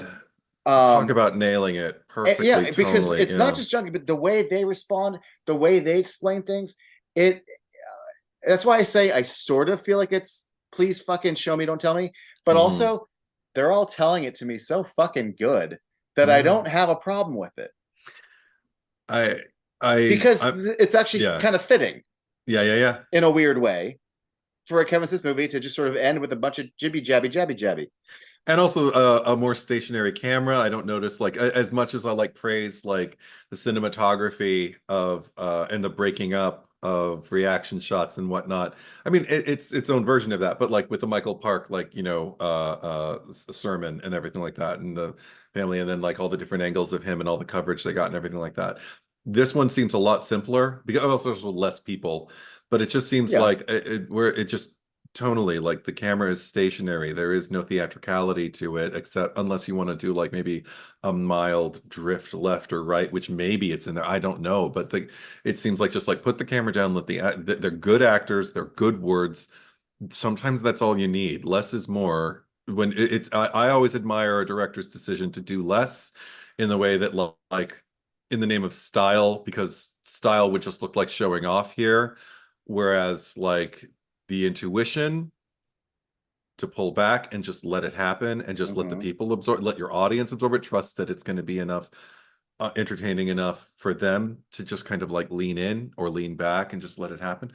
All of that I have absolutely tremendous respect for. And I understand the show don't tell thing. I don't think every rule that we learn in cinema or screenwriting 101, you know, like whatever film studies class we're in or anything Yeah. like that. I do not think that every rule applies 100% of the time. So Oh, show don't tell, like there are that, times when you do tell, and so like yes, yeah. that rule. But I just remember in this case that it just seemed to like, especially on initial viewings, Yeah. it goes on for a bit, and there's an Mhm. awful lot of explaining of things that you didn't see off screen, and Yeah. you know, John Goodman has like 3 monologues yeah. that are intercut with like the exchanges with the two officials sitting across from him. But I do, this is the thing, like I mean, I'll bring up like 2 examples. Like one example for me of show don't tell being kind of like Zeffirelli's Hamlet. I don't know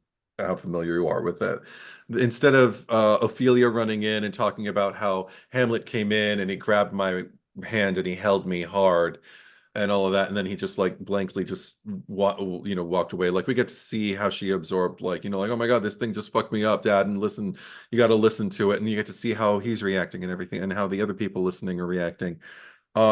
In the movie, in Zeffirelli's movie, I love Zeffirelli as a filmmaker, but he decided to not take out the speech and just have it staged. And it's the most awkward. Talk about actors moving unmotivatedly and we've got Helena Bonham Carter and Mel Gibson, like good actors in Well, their own rights and everything, but it's just so stilted oh, and well, this is the uncomfortable. case where it's fucking Shakespeare, so you should be Yes. letting him tell you in But this he did he case. did, but he did the show Don't Tell, and it ended up looking like performance art. It just did not work. Like because it's not cinematic enough to you know, like draw the eye, and it wasn't violent or anything. Like there was no point of view. You just kind of did what was on the page, and it's like, oh, good for you, you did what was on the page. Then again, like I'm not a big soap fan, but like of soap operas, Okay. but I do watch the OG Dark Shadows. And one of the things that I found, because that was like a Monday through Friday thing, and there's a screenwriter named Malcolm Marmerstein, and he always knew when you were watching his screenplays or his teleplays versus the ones of like other writers. He always knew, yeah, let's have the same thing kind of like repeat over and over again. But what we're going to do is this thing happened between these two people in this episode. The next episode, that person tells this person. And the Mm. reason we're interested is because we know this person knows something that this person doesn't know. So they don't even know what they're communicating to this person, and we do. So we're going to be like, oh, how is she going to absorb that information? Like, because she doesn't know, blah, blah, blah, blah, blah. But she doesn't know that she knows that, blah, blah, blah, you know? And then just play a game of telephone for a week and have people tell other people what's going on and just watch how it affects those people. That's how you write a fucking soap and how you don't move anything forward, but keep the people who are watching 5 days a week interested. So it's all about context. You already kind of brought it up, like just watching the way the guys are reacting to it and the fact that they nail it so hard. One of them, I didn't get his name. He's the one with like the darker hair and the Yeah. really intense eyes. And every time I see him, I remember his role in Ghost World because he worked in a video store. Fucking Kevin Smith worked in a video store, and he was somebody was asking for 8.5, Oh yeah. and he's just kind of like, all right, 9.5 weeks. That's in our erotic thriller section. It's like, no, Bellini, Ada, don't you know it? And it's just making a point about how people who work in video stores don't know shit. And Patrick Fischler. Patrick Fischler. And he's in fucking everything. He's another one who's in fucking everything, but Everything. I always go back to erotic thriller section. But both of them nailed it. They both did so well. Yes. And ultimately, like, completely satisfying. And I also just love, just another human thing when they were talking about, like, you headbutted him, and he's just like, yes, the suspect was standing unnaturally close. And it's almost like a movie joke. Yeah. Like if you were being logical, you're like, God, he is standing, So I love that we can kind of not poke fun ourselves, but acknowledge the staging. And because I'm so used to planting myself in the feet of, like, the people, particularly John Goodman's character, the fact that, like, Michael Park gets as close as he does, all I'm thinking about is like, oh, you're crowding. Yeah, I would have headbutted him too. So it's all justified. I also love the fact that, go ahead. No, I was about to say, one of the things is that the movie for Kevin Smith is so active, right? And we have guns and shootouts, and then we build to a climax where it's going to be the fucking rapture, and then we pull back to a bunch of people talking and it felt jarring at first. But part of me wonders if that part of that's supposed to be intentional. And I also now start to wonder, like, almost in a weird way, like producers or people in a committee. Like, is it supposed to be sort of meta? And I'm probably wrong here, but just go with me. Like, because I'm thinking about this off the top of my head right now. That, like, the fact that he's commenting on the staging. Yeah. Like, we cut from something that's very cinematic to, like, an office and a boardroom, and how he was standing uncomfortably close to me. Yes. I don't know. Yeah, no, and I also love just the fact that here he was so afraid of going against orders and what kind of price he was going to have to pay ultimately. And here a call was made that wasn't in alignment with, like, the initial order and everything like that. And he's, like, bracing himself to hear, like, what it's going to be. And what's introduced initially as just a slap on the wrist, he ends up deducting himself that I hear them say, like, and then you'll be transferred. And he perceives that, and I think he's correct to, in a way that he perceived something I didn't, because I don't work for the ATF. He said, "You're giving me a promotion?" Yeah. And they're both like, yeah, of they course. confirm it. Yeah. Yeah. But I mean, the way I hear it is, if he's going to the Washington office, that means promotion. Yeah. Right. And I'm just kind of like, I love the irony of we think about the two subordinates beneath him, the cadets, or whatever we call them, who, like, Kevin Alejandro and Mark Lucas. You think about them being kind of like knowing what the orders are, but also knowing, like he did, or like John Goodman did earlier in that first phone call, like, I know a better way. Listen to me. I'm right here looking at it. There might be a way to do this. And they're being told no. And everything that's telling them these are human lives. There are children. In both cases, they're both like, oh God, I don't know. And then they end up basically, like, screwing themselves in their own particular ways, by carrying out orders, or by trying to carry out orders. So their humanity kind of trips them up. And actually, ironically, if they would have just kind of followed orders from the beginning, but, like, really followed them, like, ironically, nobody chews out Kevin Alejandro for shooting poor Jared. I almost called him Jordan, for poor Jared. There's something, I don't know, there's just, I like that it feels real to me, in the fact that, like, some people pay with their lives, some people pay with their souls, like, or like, whatever it is, like, this sense of, like, I'm a good person. You can no longer, if you survive, you can no longer say that. And then some people get a promotion and get, like, like, time off without pay, but it's only like a couple weeks. Yeah. And you're getting a promotion, so you'll get more money later anyway. So there is no morality to it, because it's man-made, this infrastructure. So there is no way to ultimately carry out justice or punish injustice. It's just kind of like, where do you happen to be? how do the fates see fit to kind of like reward you or punish you? And also, does a reward now mean you won't ever be punished later in some greater way? I just love these greater, it just made my mind kind of expand and think like things are turning up for you as far as this story ending, as far as we know. Yeah. But it's life, you know, if you're going to go on living a long life, you know, like who's, or even if you are, like maybe you aren't, who knows if you're going to live to see the promotion, like you could die and within these 2 weeks that you have off, you And know, because you decide to, I don't know, do something stupid, you know, like there's some, I don't know, yeah, I just love that there is no morality tale at the end. It's just yeah. kind of like, look at all this fucked up shit that we create as people. Well, and I wonder how haunting it might be if when he gets a new position, people are like, "Hey, I heard about the case," and blah blah blah, and he'll be like, "Yeah, but you didn't see fucking two teenage kids get shot in the fucking chest in front of you. Like, this is Right. not. Right. How much is it worth it?" But also in a weird way, like, yeah, I guess there is no morality play here, but in a weird way, two things. By going against their orders, you know, he's failing upwards, and that's just funny to me. Yeah. But also, and again, I don't know if that's supposed to be meta commentary because you hear a lot about certain producers and people who don't know what they're doing, but then their movie's a Mm-hmm. hit and they are failing upwards, and Mm-hmm.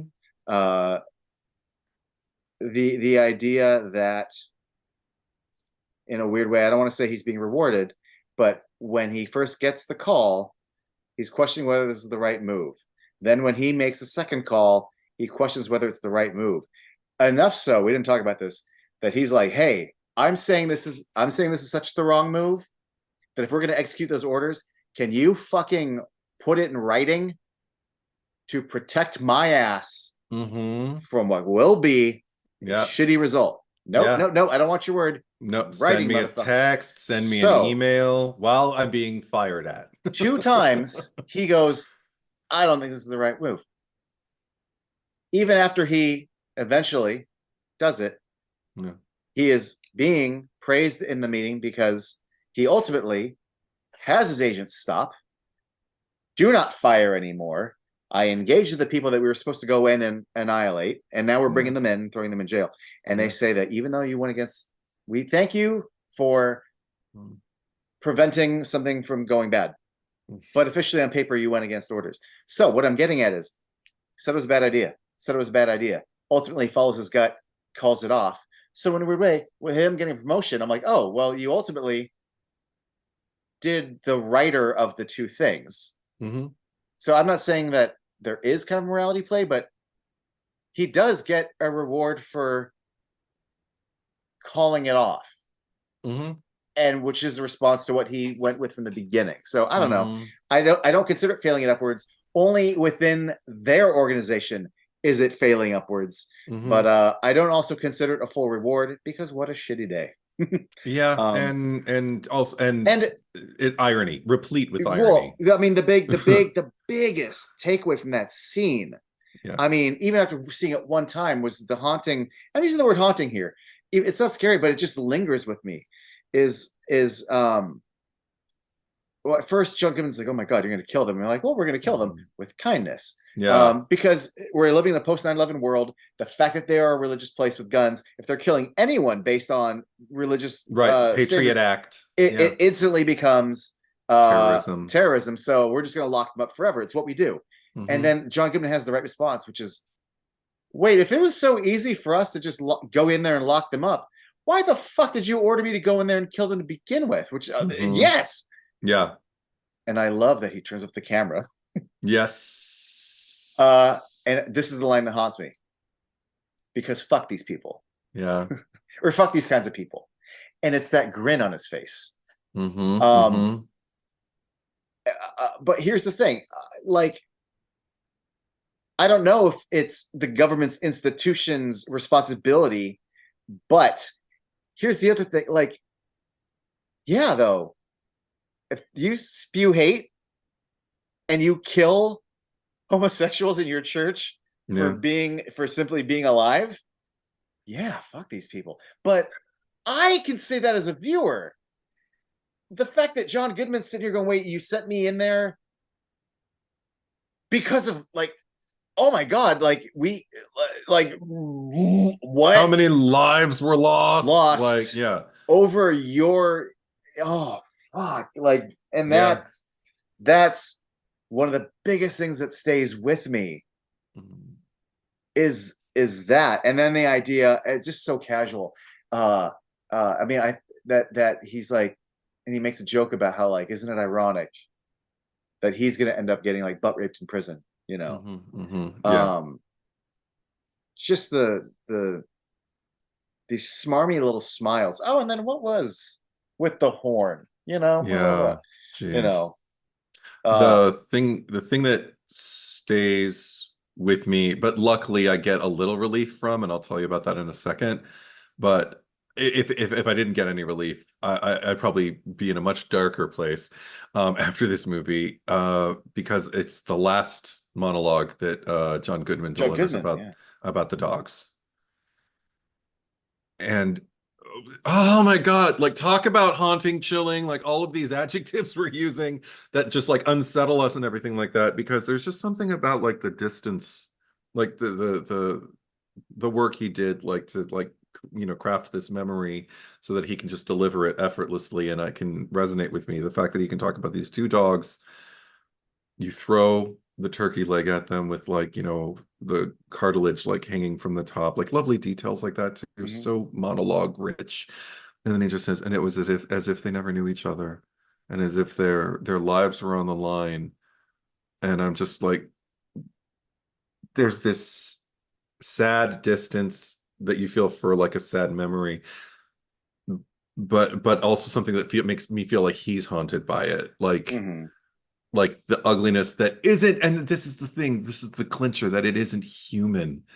Like it's so easy to kind of like look at war and destruction and like the way we fuck up the planet and everything. I think about it often, and I just kind of think like, God, I think I text you a meteor coming at Earth Hmm. pretty regularly. I know I do it to a lot of people. It's kind of like, this is the answer. Just let's go the way of the dinosaurs. We did our best. Some of us did our worst. Some of us did nothing. But I think our turn is over. I'm ready. Just you know. I'm Kyle Gallner in the bedroom going, shoot me. To a higher power, not to any person on earth. And but to hear that this is an animal interaction, like man's Yeah. best friend, and just watch all it takes. How loyal a hungry dog is, to think about Joker and Yeah. his chaos and everything like that. It's it is chilling to think that like it's just beyond human nature. Maybe it's just nature. Maybe it's Yeah. just like in a weird way it comforts me, and I've had this conversation Well, so many times in recent years. Anytime I learn about history or learn about universality in terms of like I start to feel kind of weighed down by the news or by any kind of mhm. current events that seem so dehumanizing and so absent of like compassion and patience and a willingness to extend an olive branch ever. Um, when I learn about history, not just of our country, not just about people, not just anything, that patterns that we observe in living beings, and the way and the depths to which they can descend and the heights to which their destruction can really just massacre. There's an odd comfort I feel in that, like, okay, so this is nothing new. Yeah. Like, okay, at least we may not have learned from the past, but the past happened. Yeah. So maybe they didn't learn, maybe we're kind of, maybe that we're on the cycle of like, every now and then we're gonna commit It's a similar atrocity, and then maybe every now and then we'll learn from it, and maybe that's just the deal. it's Maybe that's just, just what it is. yeah. It's Yeah. you're touching on Terminator 2 when John Connor sees like little kids playing with guns. He's just like, we're not gonna make it, are we? Yeah. And Terminator's like, it's in your nature to destroy. And I'm like, There, that's fucking, there you go. yeah. Well, I mean, my big thing about that speech is just because he's responding to the question, like, why did you Yeah. disobey the order?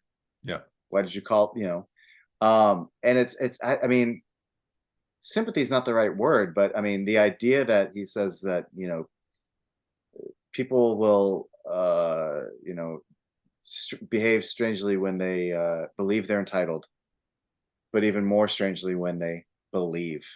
And the fact that the implication I get is that he in that moment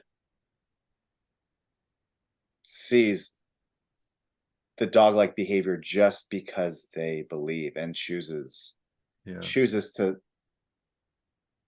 I mean, I I don't know if practicing sympathy or understanding is the right word, but it is.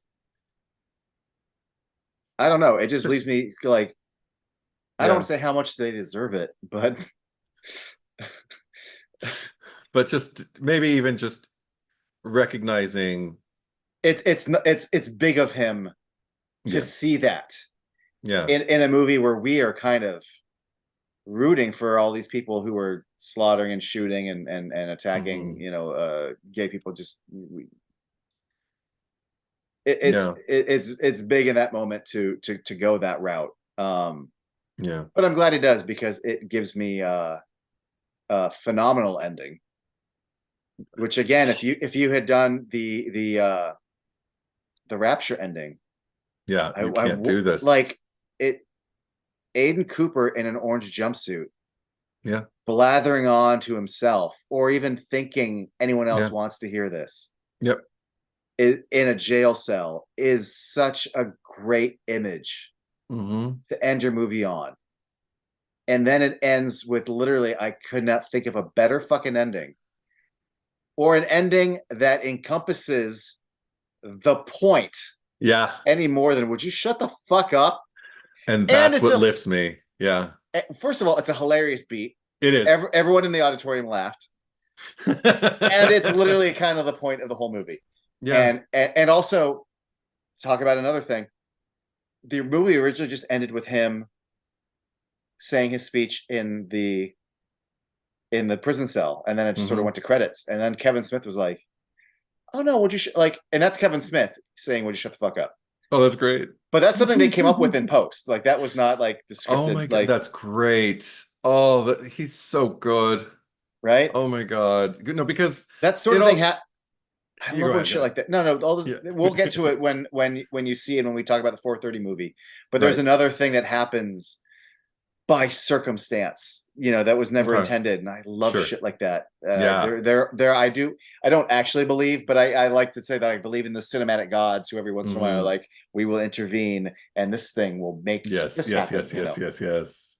I also, yeah, it definitely gives me that lift that I alluded to earlier. Like if that moment weren't there, oh God, would I be depressed at the end of Right. this movie? But I And it think, switches to a country song too, like all the yeah, tones right yes, there. Yeah. yeah, but also I think I get a giggle out of it because it's funny, but I also get a giggle out of it or a kick out of it because this man who I've watched kind of like lord his power over his family for the entire movie.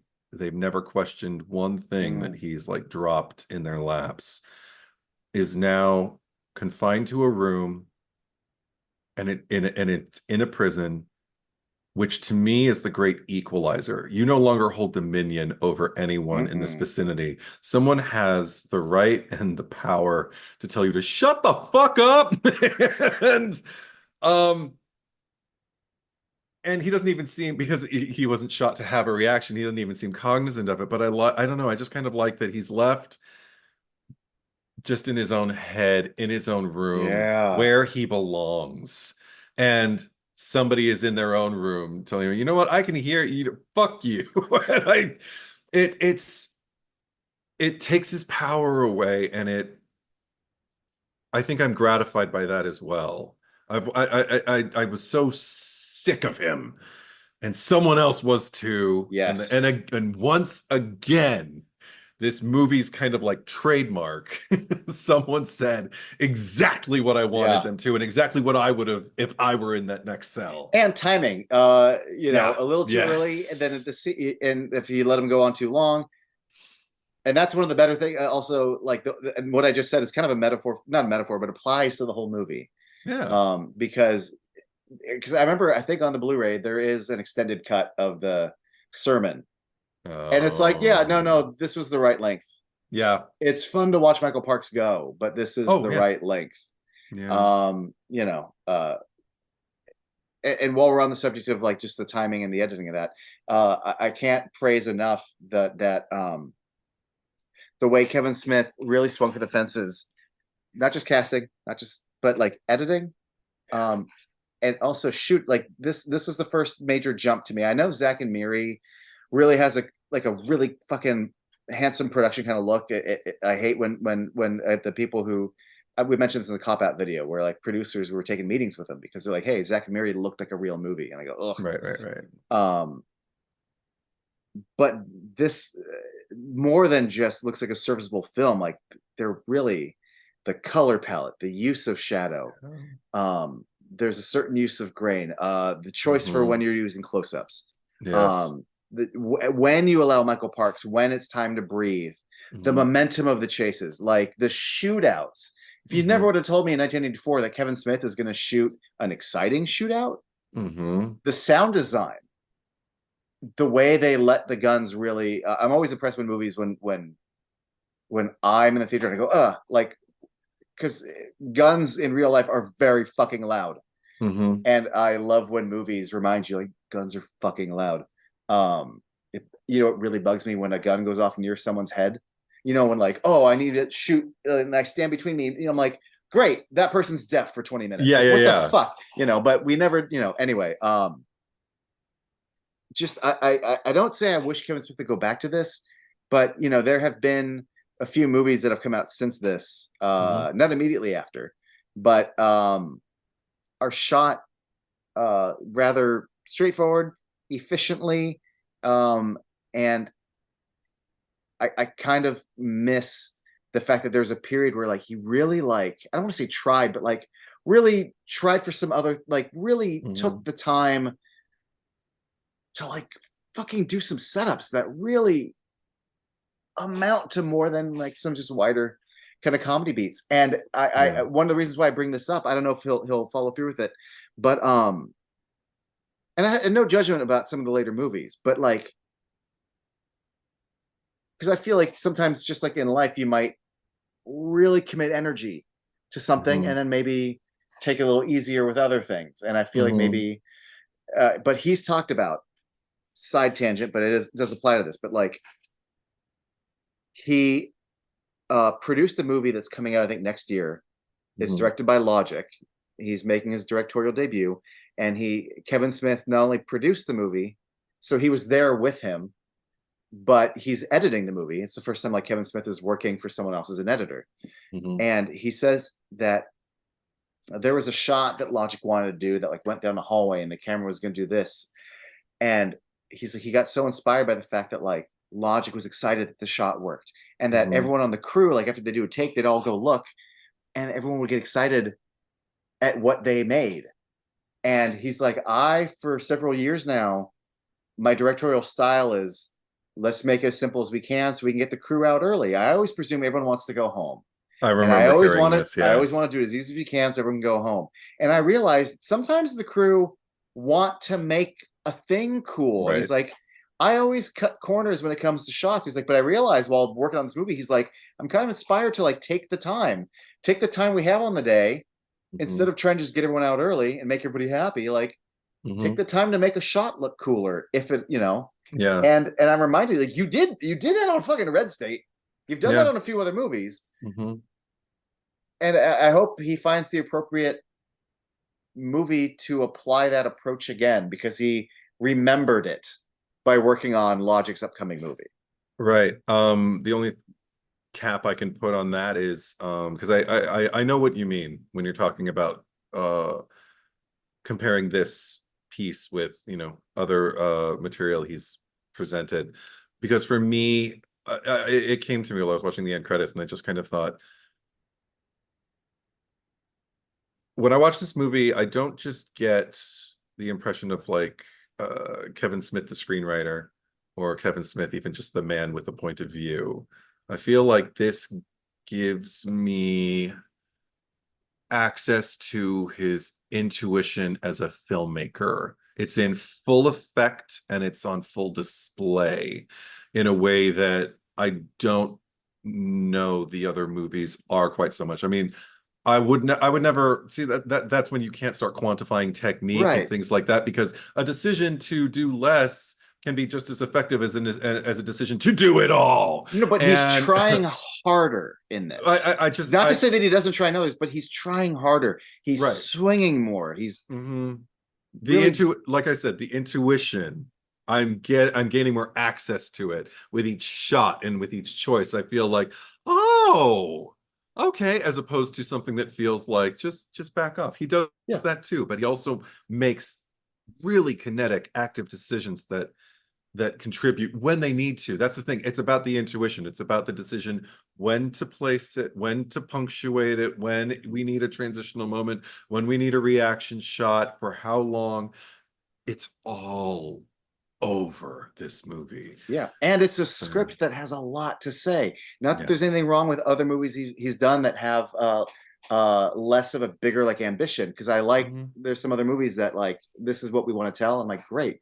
But like it's just it's exciting at the time and now in hindsight, but at the time, like, look at what you can do with some like you with the ambition, with a script that has a lot to say, and a production where you really threw it all into capturing all this. And that's one of the reasons why, I mean, it succeeds not just as from a technical scale, but also from what he gets from the cast, from what he's putting on the page.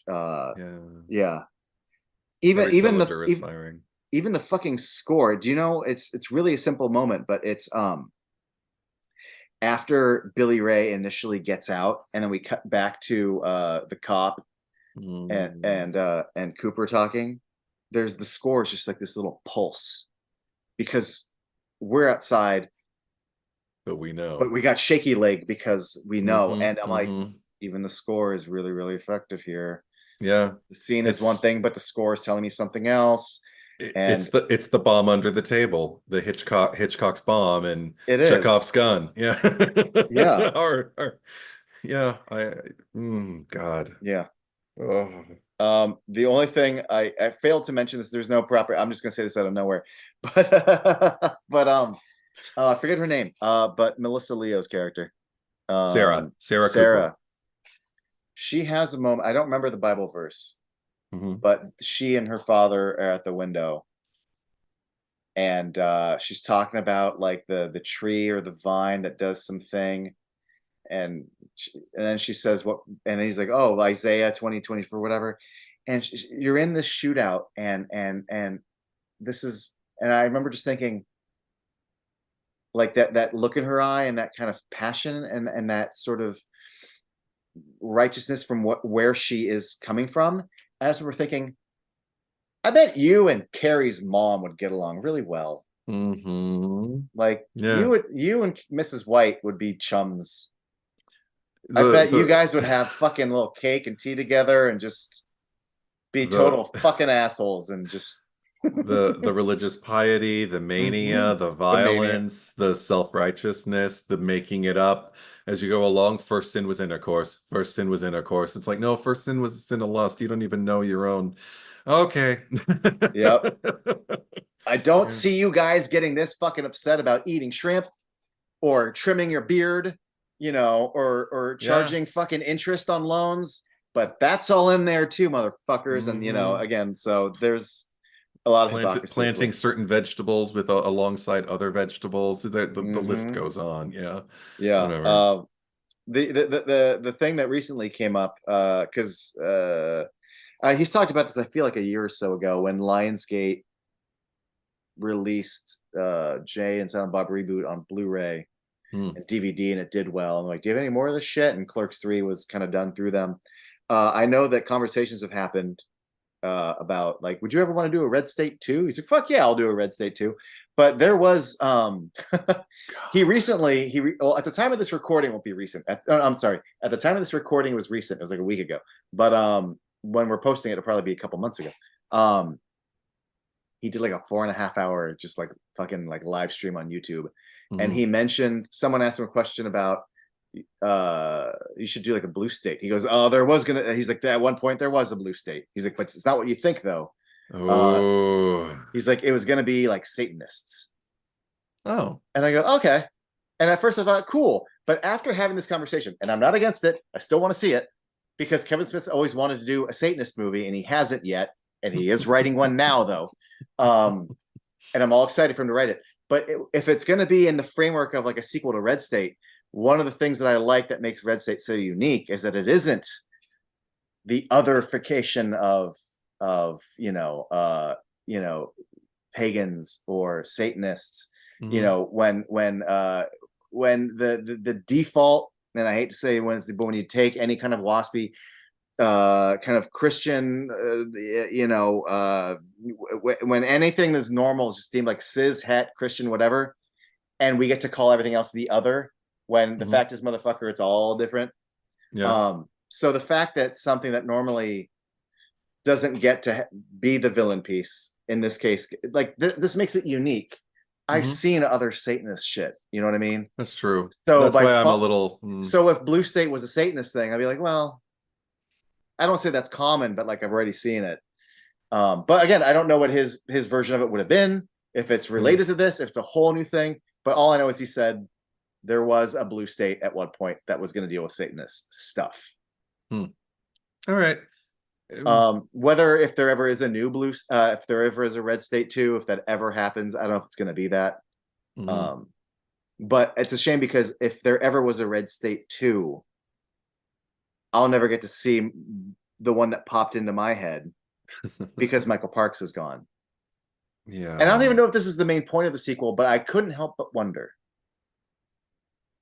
what happens when he gets out of prison. A prison where, not to be gross and not to be flippant or casual about it, because this is, a hard R word for some people, but not hard R. Oh, different one.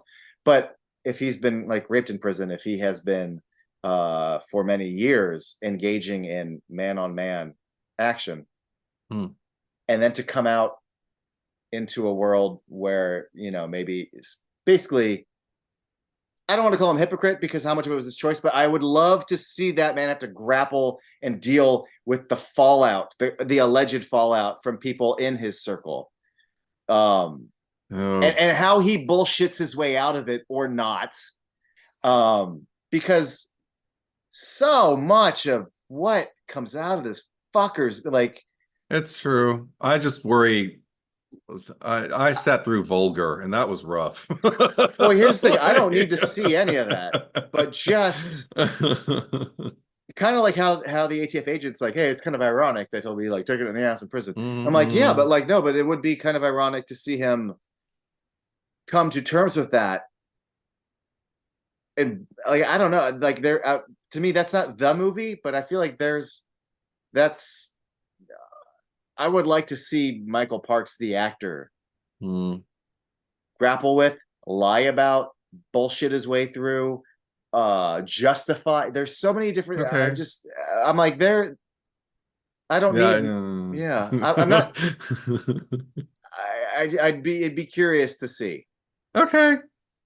Be curious to see.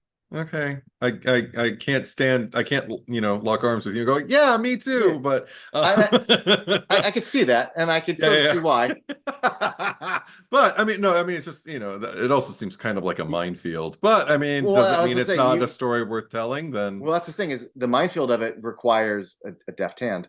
Yeah, it does. In writing, much defter than me.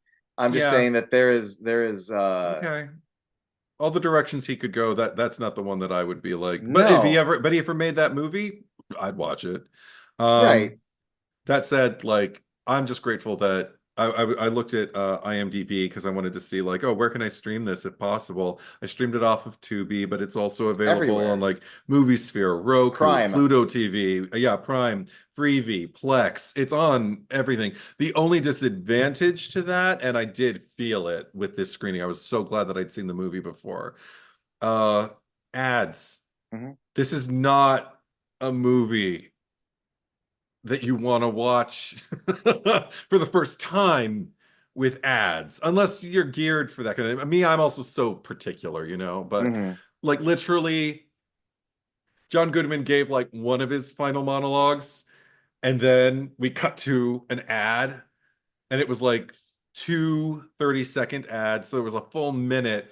So all of the I'm Momentum. like going and I mute because I just can't Yeah. hear. It's like so I'm just sitting there like with my finger over the pause button. My mom's not bothered at all, thank God. But I'm just sitting there like, If you have access to anybody out there, if you have access to Prime, at least I think I yeah, saw that too. I'm like, that's got ads, that got ads. Oh, Prime yeah, won't have ads, and then right, you'll have ads in the beginning, and then you'll be all set to. yeah. But But also, I think Prime does that thing where you can like pause and then it'll tell you the names of all the actors. Really helpful with a movie like this because you're bound to oh recognize a yeah, handful of people that you're you like, where anytime do you I hit know them pause, you'll from? be like, yeah. And first of all, I've seen this movie many times. This was the first time I ever noticed. As it's a blink and you'll miss it. Like John Goodman is an ATF guy passes in a frame, gets shot, and falls over, and then John Goodman carries on with the rest of the scene. I'm like, hey, that's Ernie O'Donnell. It's Rick fucking Darris. Oh my God.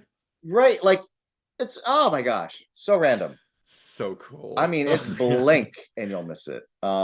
This is dense in every Yeah. way a film can be dense in the best way, cast wase, Bef- themes. but before we go, I just want to go back Mm. to my uh just clarify for like my slight pitch for a Red State 2. Yeah. Is there anything about that you can like correct me on? Is there something that I should be like learning or that was like, no, John Carlos, that's icky, and let me explain why?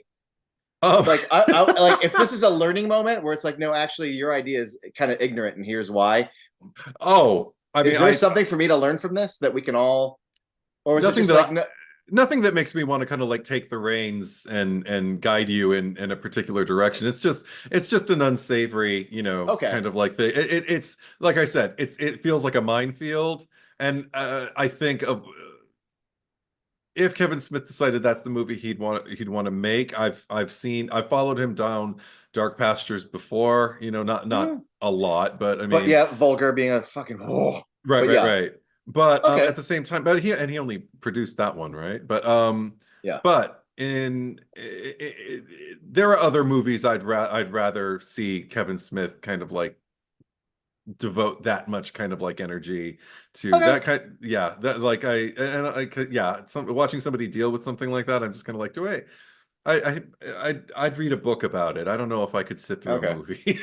I just I could tell from your face. So unsavory makes sense, and yes, I agree. Minefield. I just was given the opportunity to like school me on something that I might have been missing, that might have been maybe insensitive or something. Where you know, I but mean, yeah, the whole, I mean, the minefield thing, like just going, you know, doubling down on it, just like the whole thing also coming from like yeah. a man who, I mean, Kevin Smith has made no mystery of like his kind of like, you know, who knows, you know, kind of as far as his own, you know, sexuality and whatever, But which I admire. But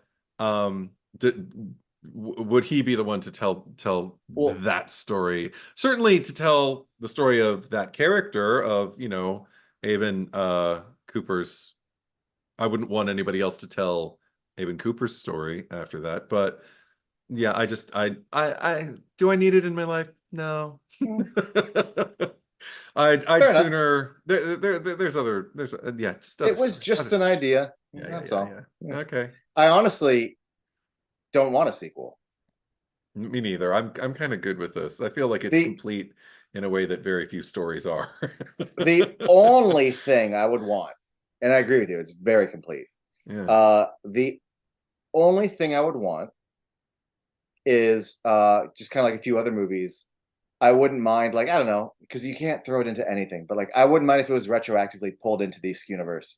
Like if there was a Dogma 2 and at some point they're Mm. listing churches or something and someone mentions 5 points, you know, if it's on a pin board in the background of the FBI and some other movie. I just get such a because right now Cop Out, Red State, and Jersey Girl are the only three that haven't at some point been pulled in. Right, integrated. I And don't. Yeah. haha, Jersey Girl will be soon. So Right. I don't need this. I just had an exchange on the other pod. We were discussing Halloween 3 Season of the Witch, and it was posited to me, what sense do I make out of the film Halloween being in Halloween 3, and then the masks, the Silver Shamrock masks, thusly making an appearance in Halloween 2018 and Halloween Kills? How do I reason that out? And I had a very bleak, this is in keeping with the tone. I had a very bleak answer, but I mean, like, sad, like that this is my answer because I can't even nerd out about it. I found it kind of like charming when Michael Myers was, on the TV in Halloween 3. When I try to rationalize, though, like, okay, so the movie within a movie, could that possibly be a movie in the universe of 2018 and Halloween Kills?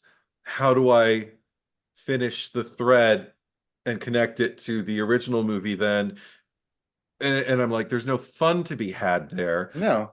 But also the only other alternative I could think of is if Halloween 3 Season of the Witch and Halloween 2018 and Halloween Kills all occupied the same universe, which doesn't make any sense either, because there's a movie called Halloween in that, and they never allude to like a movie being made about Laurie Strode's life. So all of that, I just think it's just, by the time we get to 2018 and Kills, I just kind of feel like it's just sloppy fan service. That's how I dictate it to myself. I never once thought those masks showing up in Halloween and Halloween Kills was literally them from Halloween 3. I thought it was just supposed to make you go, ah.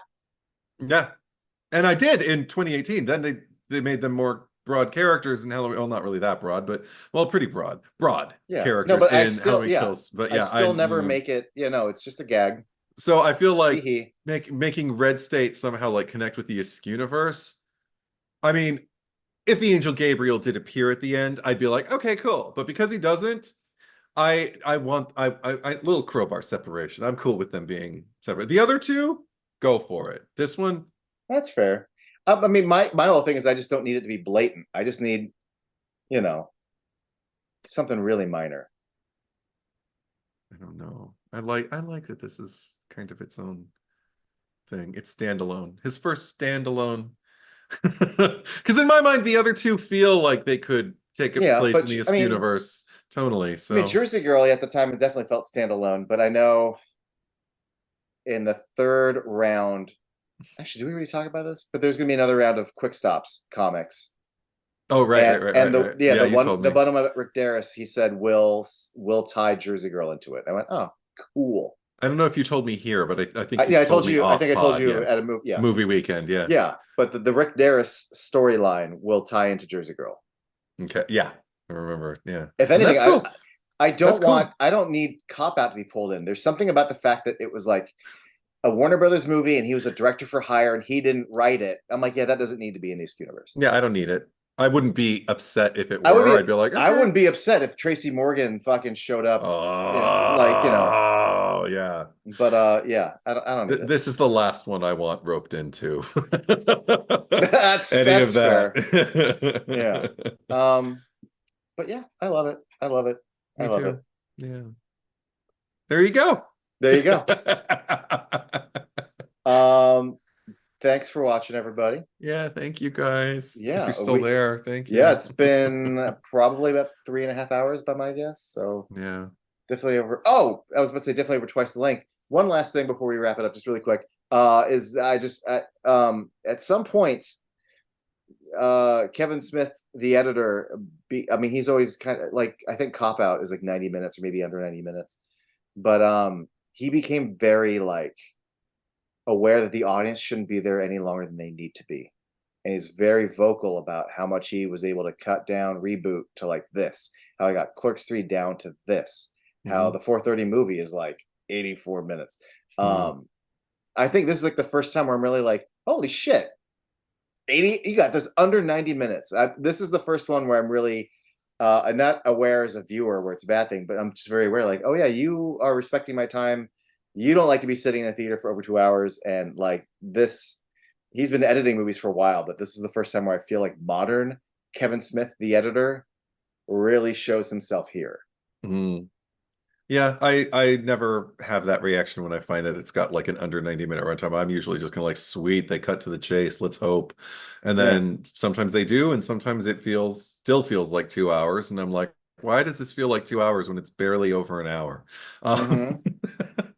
But yeah, when in this day and age when films are getting longer and longer and longer, some masterfully so, and it feels like 45 minutes went by, and then others I'm just kind of like, Oh, somebody get in this person's way. I've seen Somebody shut them down. I've seen 3.5 hour movies that fly right Mhm. by. I have sat through 90-minute movies that felt like an eternity. Yes. I sat through like a 2 hour-ish movie recently. I won't say what because I'm not here to do that, but I never do this. I checked my phone twice and I was like, Yeah. That's when I know it's not working, when I can like pick up my phone and go like, dude, in a theater, and yeah, not all the yeah. way out. I slid out of the edge of my pocket because I respect other people, but There was one ages ago. I had a cell phone. I didn't have a smartphone, but a cell phone. I remember there was an alarm that I thought I had turned off, and I was in the movie theater. I won't say the title either. you But monster. I was watching it, and it was terrible, and it was just getting worse and worse, and it was a comedy, so that was really painful, watching people trying to be funny. And there were maybe like, I'd say, less than 10 other people in the theater with me, and I could feel us all just kind of, Mm. my alarm went off, and I didn't even get anybody looking in my direction. I didn't get any Oh, kind of like, turn your phone or anything. I mean, I tried to do it as quickly as possible, and I silenced it. And then instead of turning it off, I like did that thing where it like 15 minutes later it does it again, mm-hmm. not realizing that's what I was doing because I was just hating my life. And it went off again. Still no reaction from anybody. Everybody was just so plunked and spiritless that I couldn't disturb them if I tried. So I always remember that. That's not an experience I want when I go to the theater. Yeah. Oh, I have no retort to that. So Well then, bye, thanks everybody. guys. Until next time.